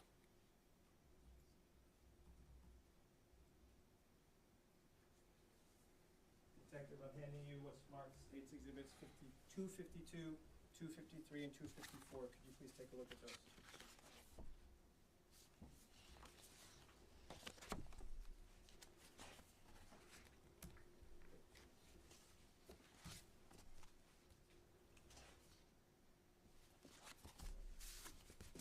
Do you recognize those? I do. And what are they? These are the photos that I took of that green fabric, both in its original position and then on a paper bag with a scale next to it. So I'm showing you 252. What does that one show? 252 shows the green fabric with the flag. Can you see the? Yes, you can see the green fabric next to the log with the flag. The next one is 253 is a closer version. You can't really see the flag anymore. And 254. 254 is the fabric on a clean paper bag with a scale next to it. Do these photos accurately portray that piece of green fabric as you found it that day? They do. Your Honor, I move to strike the on 252, 253, and 254. Any objection? 252, 253, and 254 are all full exhibits. Detective, I'm showing you States 252. With that laser pointer, could you tell us what we're looking at? Sure. Right in this area here is the green fabric. This is the flag and metal pole that I put to mark it. This is just a log that's on the ground. It's kind of hard to make out in this picture, but there are some basically broken branches that are pointing upward in that general area. And could you orient us as to the Marsh Loop Trail crime scene? Where is this in relation to that? As I'm taking this photo, my back is to the Marsh Loop Trail, and the body recovery location is up this way out of frame. And what is the elevation, I guess, as from your perspective taking this photo? Does the ground go down or does it go up? As I'm taking this, I'm looking downhill, so behind me is uphill leading to the trail. Thank you. This is 253. Could you tell us what we're looking at here? Sure. This is a closer version. This is the fabric right here. That's the metal pole from the flag. These are those broken branches, and you can see that at least this one right here is pointed upwards. Thank you. And finally, 254. This is the green fabric itself, and that is the scale, and this is on a paper bag that's sitting probably close to where I recovered it on the ground. Detective, this is State 78. Could you tell us what this is? Sure, this is another version of a diagram that I created of the crime scene. Again, it's not to scale. It's meant to visually represent relative locations. In this one, I've marked 5 different trees that were later marked at the scene. And this right here is meant to denote the log where the green fabric was found. Thank you.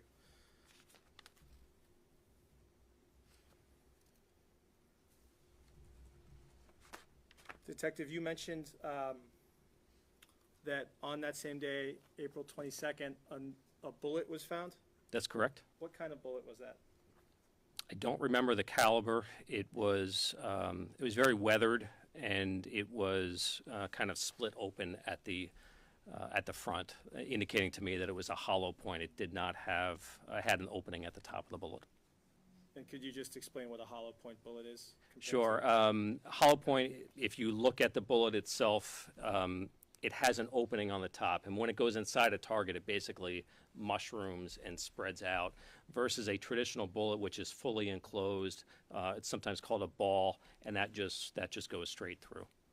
So, Detective, who found that bullet? That was Detective Tom Shevland. About where was that bullet found? It was about 10 meters south of the location where we found the blood and the bullet fragment. Would that location be on this map? It would. It's not marked, but it would be in this general area right here. And was that on top of the trail, or in what condition was it found? That was found using a metal detector, and it was about, if I recall correctly, about 3 or 4 inches under the ground. So it had to be dug out by Detective Shevland. And before it was moved or collected, did you photograph that bullet? Before it was collected, I did photograph it in the ground, sitting on the ground where Detective Shevland had recovered it. And did you also place that bullet onto a scale and take a picture of it? Yes, I did. I'm handing you states 281 and 280. Sorry, could you take a look at those?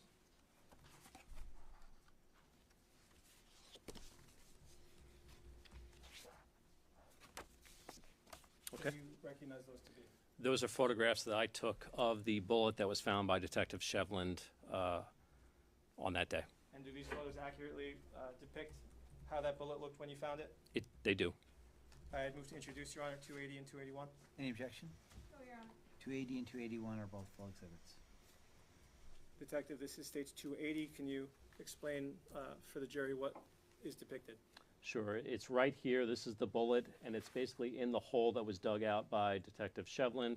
Again, we've marked it with a orange flag, and you can see kind of that it's open or split open at the top. That's consistent with a hollow point. And this is states 281. Is this, or tell us what this is, please? This, I've now recovered the bullet, and I've placed it on a paper bag, and I've put a scale next to it. And again, we can see the split opening at the top, consistent with a hollow point type bullet.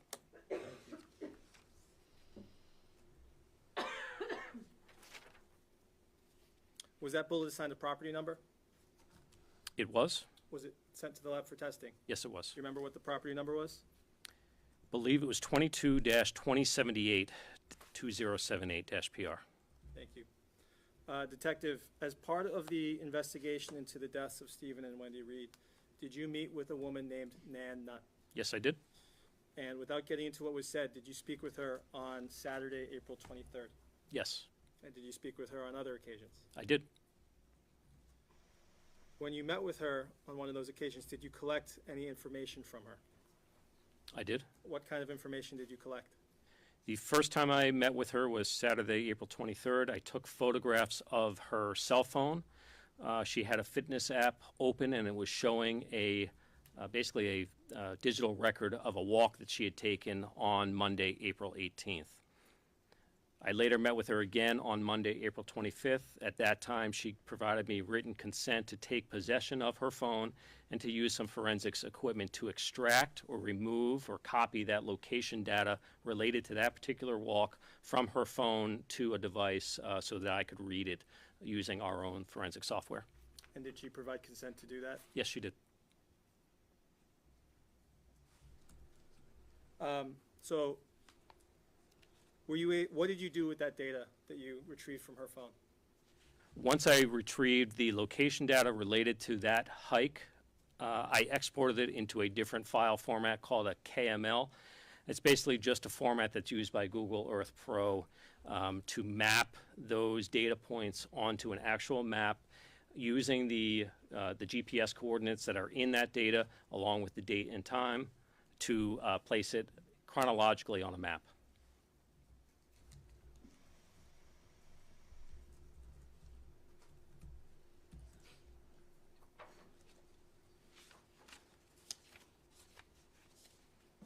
Detective, I'm showing you stage 211. Can you take a look at this?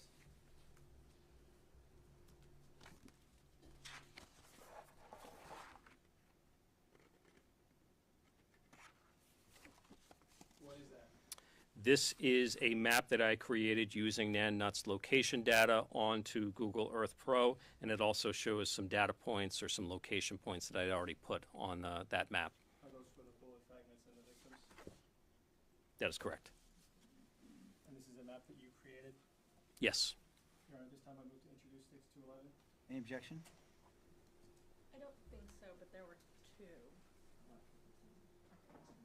Okay, then no objection. 211 is a full exhibit.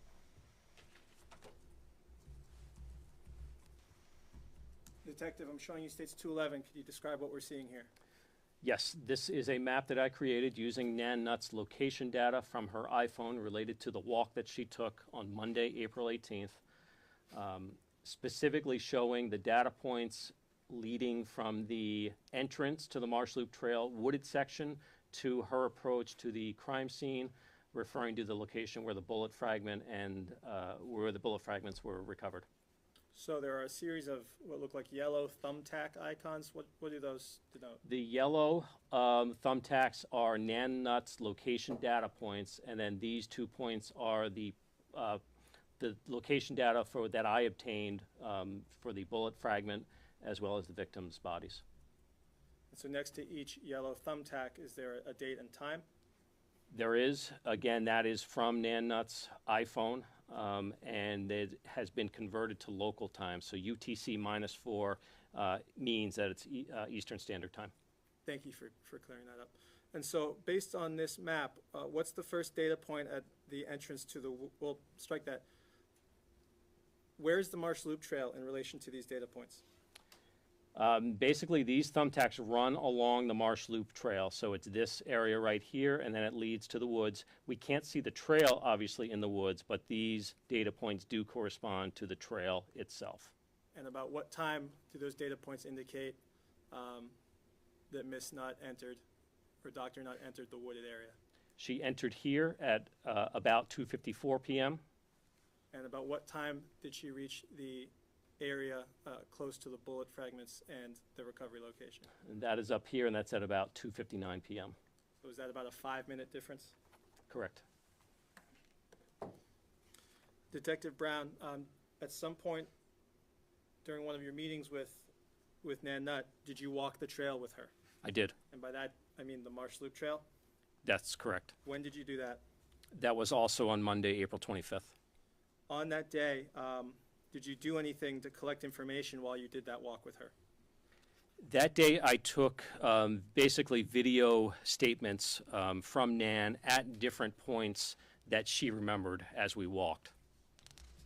And at some point on that walk, did she indicate to you where she believed the Reids had passed her? Yes, she did. And when she did that, did you take a GPS location? I didn't at that point. I later went back and took a GPS location. So on that day, I took a video statement from her.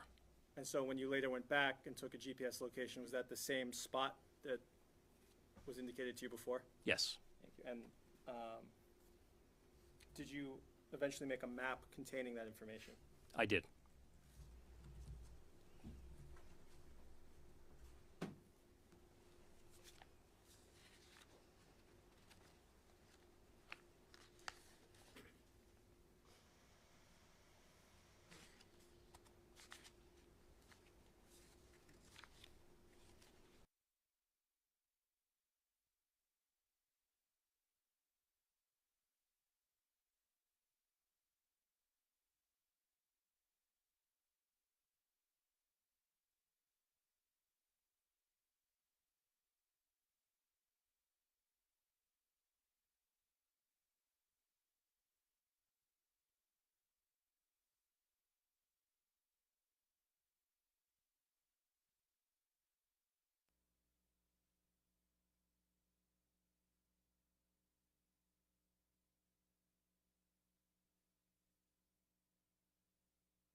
We withdraw our objection, Your Honor. So, Detective, I'm handing you what's marked for the Estates Exhibit 212. Can you take a look at that?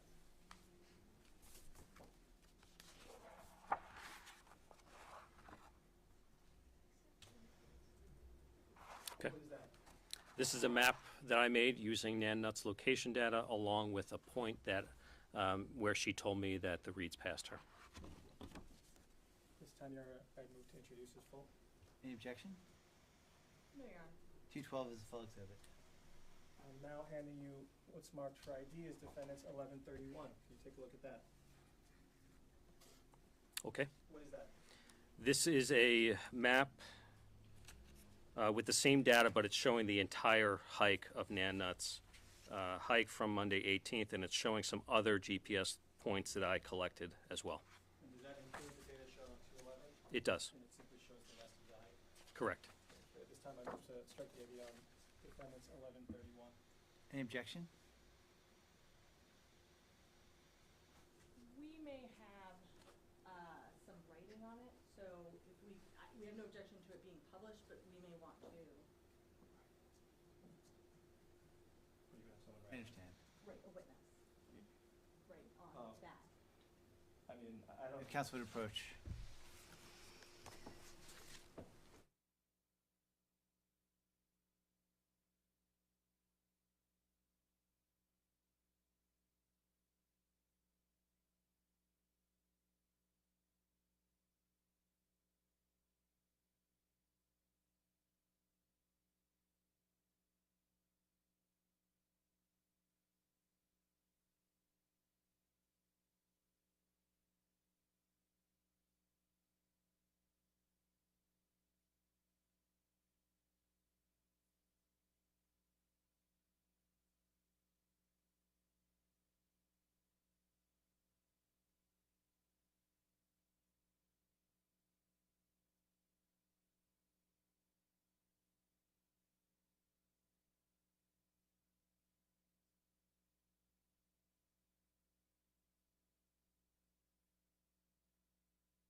(1131) is a full exhibit.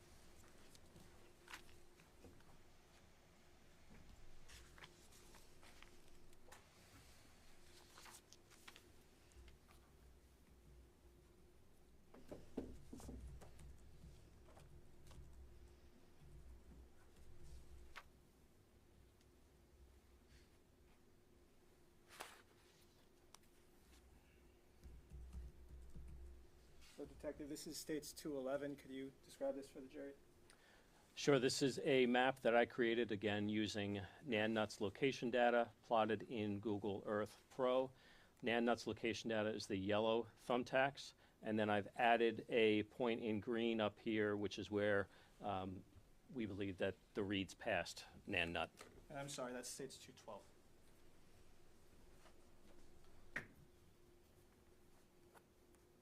And I'm showing you defendants 1131. Could you describe this for the jury? Sure, this is the same data. It's a different map that was created using NanNut's location data, and it shows the entirety of her walk along the Marsh Loop Trail on Monday, April 18th, 2022, between approximately 2:48 and 3:38. So Detective Brown, can you tell us about what time does she get to that point marked Trail Junction? Trail Junction is approximately 3:05 p.m. And then do the times continue as she proceeds around the Marsh Loop Trail in a clockwise fashion? That's correct. She went clockwise along the Marsh Loop Trail and then back to the trailhead parking lot. Detective, there's a marking on the right side for burn site gloves. Is that relevant to the investigation into the deaths of the Reeds? Early on, we received information about some burned gloves. I plotted that point on the map for future reference as well. Did that turn out to have any significance to the investigation? It did not. Thank you. Detective, are you aware of whether Concord officers spoke with a man on April 20th, 2022, who gave his name as Arthur Kelly? I am aware of that. And are you familiar with the location where they spoke with him? Yes, I have been there.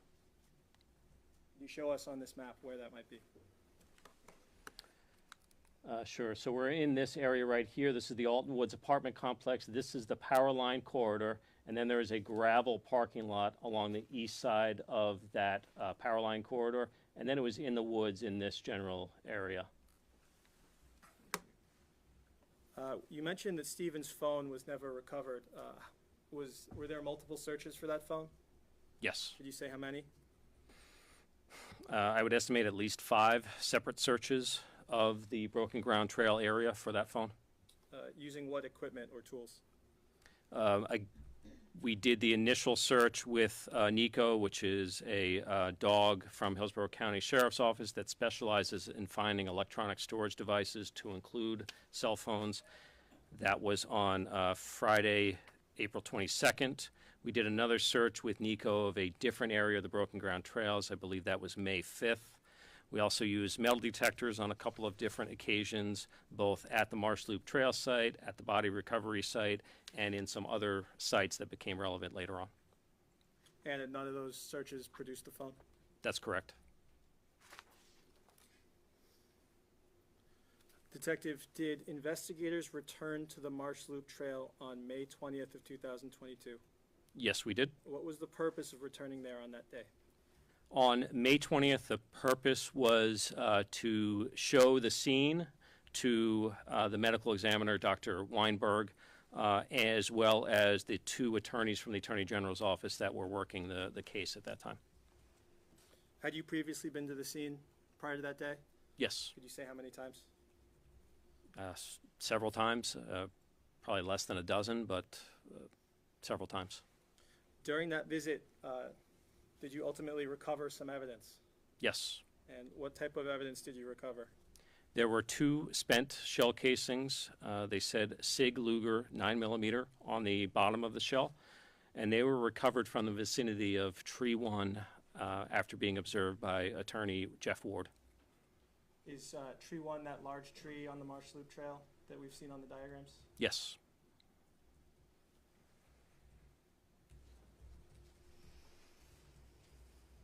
Detective, I'm showing you states 213, 214, 215. Let's take a look at those.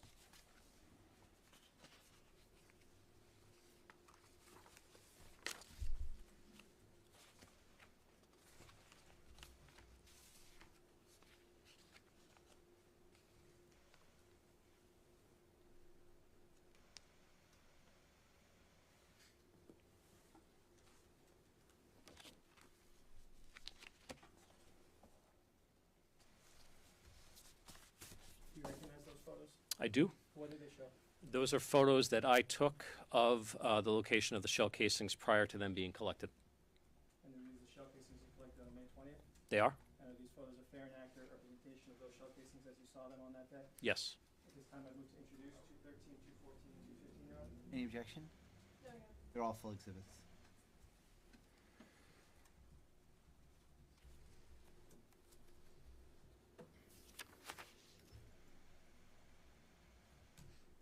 Detective, I'm showing you states 213. What does this show? The base of this tree up here, that is tree number 1. I'm standing to the north of tree number 1, and I'm looking south. I believe I'm probably standing on the Marsh Loop Trail itself, and there is a shell casing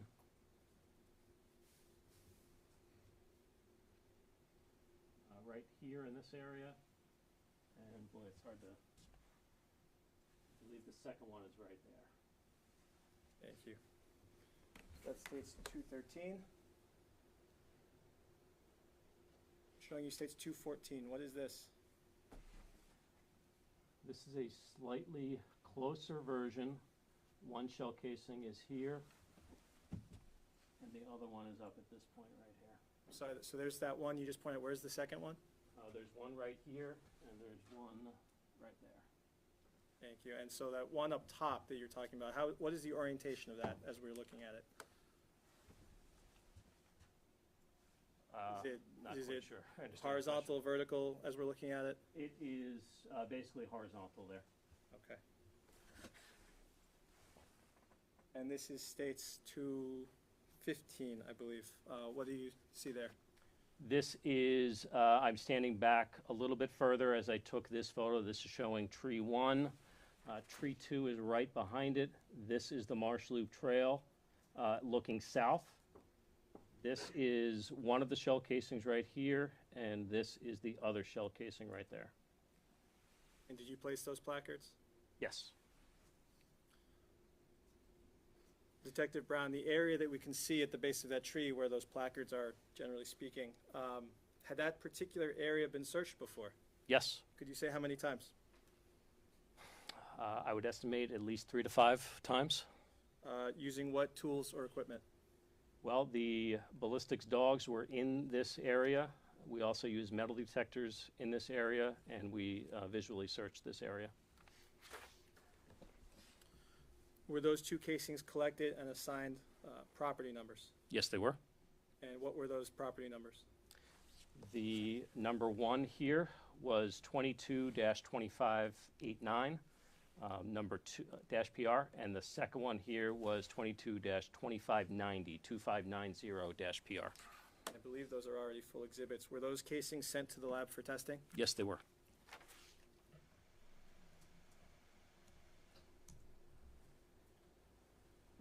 The detective, after May 20th, did Concord Police or the Concord Police conduct further searches of the Marsh Loop Trail crime scene area over the next few months? Yes, we did. And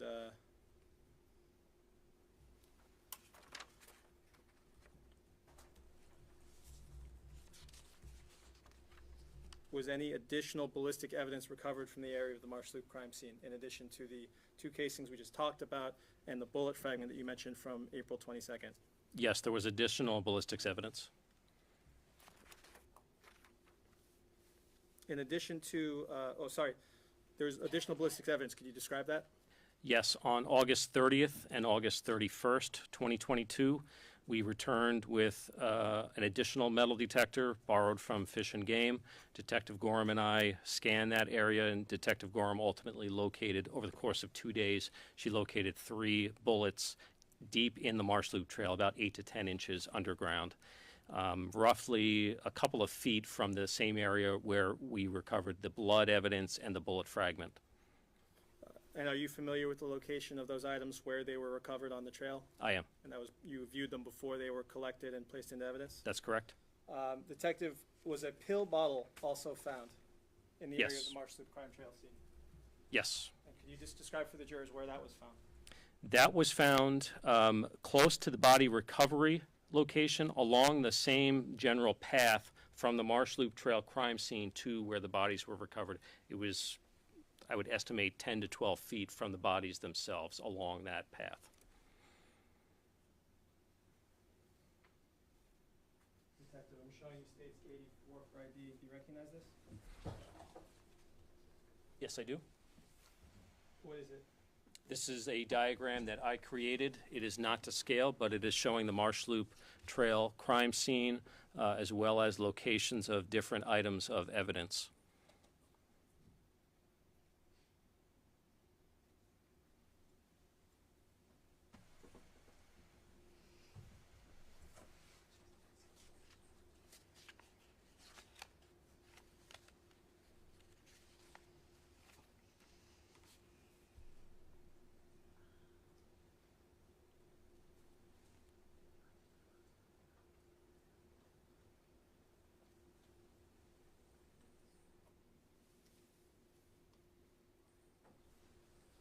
Thank you. At this time, Your Honor, I move to introduce states 84 as a full exhibit. Any objection?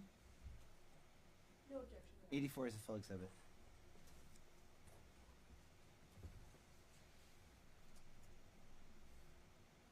Now, if I could just have one moment.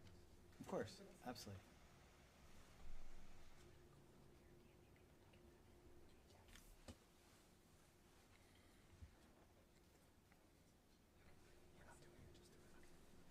Thank you, Your Honor.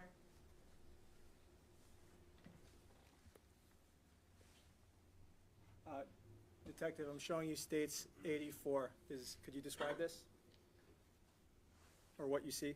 I believe it's the same graphic that's blown up in front of the bench right here. This is the crime scene diagram that I created. It is not to scale, but it is showing the Marsh Loop Trail crime scene to include the body recovery site and locations, relative locations.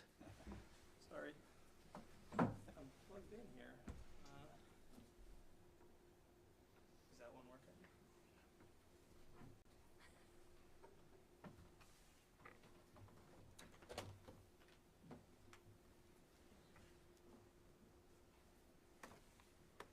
All right, I think we're in business.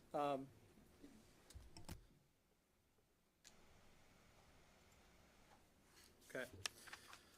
So, Detective Brown, we were just talking about May 20th of 2022. Were you actually out at the crime scene on May 10th of 2022 as well?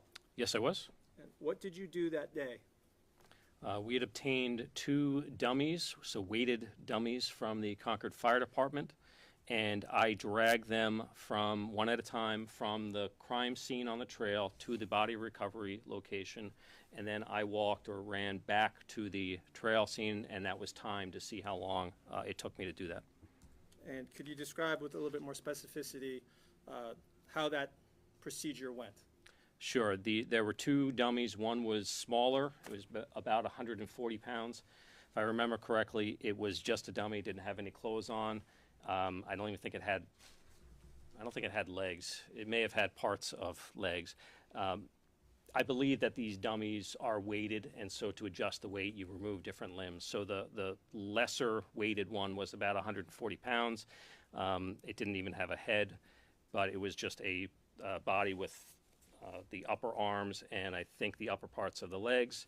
The second dummy was larger, so it basically had all of the limbs except maybe a right arm might have been missing, and it also had a head.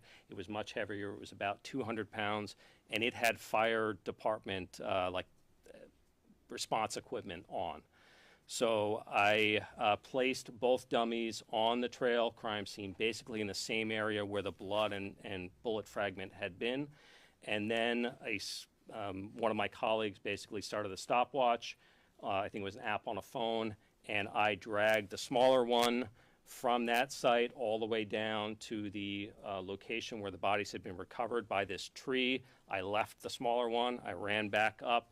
I then got the second, the larger dummy, and I dragged that one down from the same spot all the way down and positioned it roughly where Wendy's body had been recovered, and I then ran back up to the trail, and the clock or basically took a note of the time that it took me to get back up to the trail. So, Detective, how did you carry them, or how did you handle those dummies? I believe I grabbed them under, like in their armpits, so under the arms, and then I walked backwards, just dragging them along the path. At any point did you fall? I did fall on, I believe it was the larger dummy. I fell backwards at one point. I got back up and continued and finished, and later on I found that I had just a small abrasion on my leg from that. And could you describe the particular path you took from where you began to the recovery location? It was basically the path of least resistance, the easiest path, and it was along certain areas where we found the green fabric, where we found the prescription bottle, so we suspected it was probably the drag path that was used. So yeah. When you conducted this procedure, you said that you left each dummy at that recovery location. Did you attempt to cover them with leaves or sticks? No. And how did you feel physically by the time you finished that? I was very winded, exhausted. It took another couple of minutes for me to kind of regain my composure, but I was out of breath. I was very physically tired when I got back up to the trail. How long did it take you from the point that you started moving the first dummy to the time that you got back to the trail scene? Yeah, absolutely.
Detective, based on your recollection, about how long did it take you to move both of those dummies down to the recovery location and return to the Marsh Loop Trails crime scene area?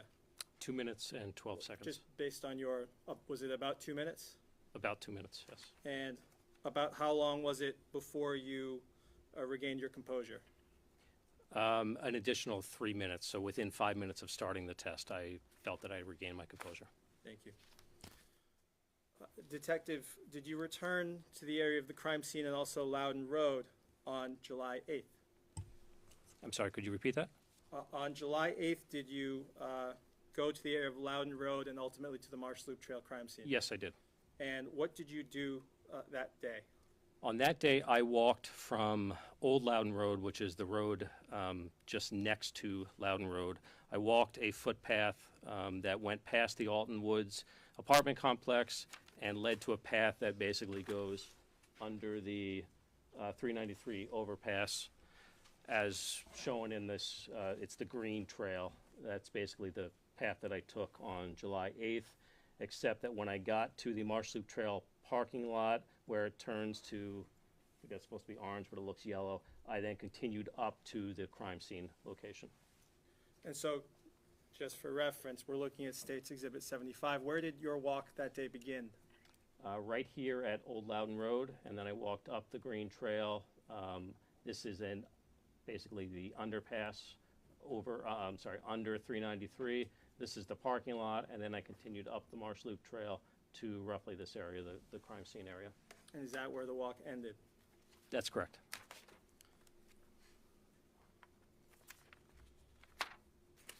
As you did that walk, did you record the time it took you to get from where you started to where you finished the walk?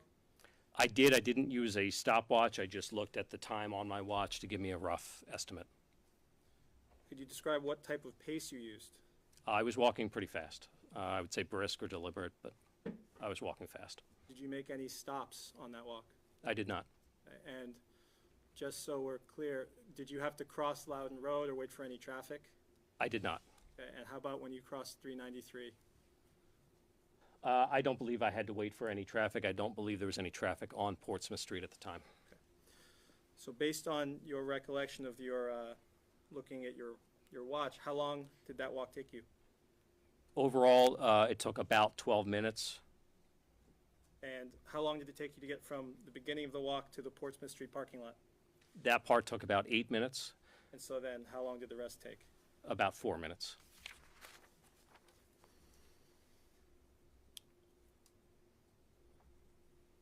Your Honor, I'm going to suggest this might be a good stopping I point. think this would be a logical time. Members of the jury, we will adjourn for the night. Please remember my instructions. You can't discuss the case among yourselves or with anyone else. You can't look at any media coverage concerning this case. I will tell you that media has gratefully averted their cameras as you've taken a different exit in and out of the courtroom this afternoon. I'm going to ask that you follow the same path as you're leaving tonight. Again, the instruction about not going back to any of the sites that we visited on the view and not doing any of your own independent research in this case. Just another comment. You've been wonderful about showing up on time, being here. I know I asked you before the weekend, the long weekend last weekend, to make sure people stayed healthy, and I think today's events are a reminder of how important it is. So I do appreciate you all trying your best to get some rest and so you can stay healthy throughout the course of the trial. Thank you all very much. Have a good night. We'll see you back tomorrow morning for 10 o'clock.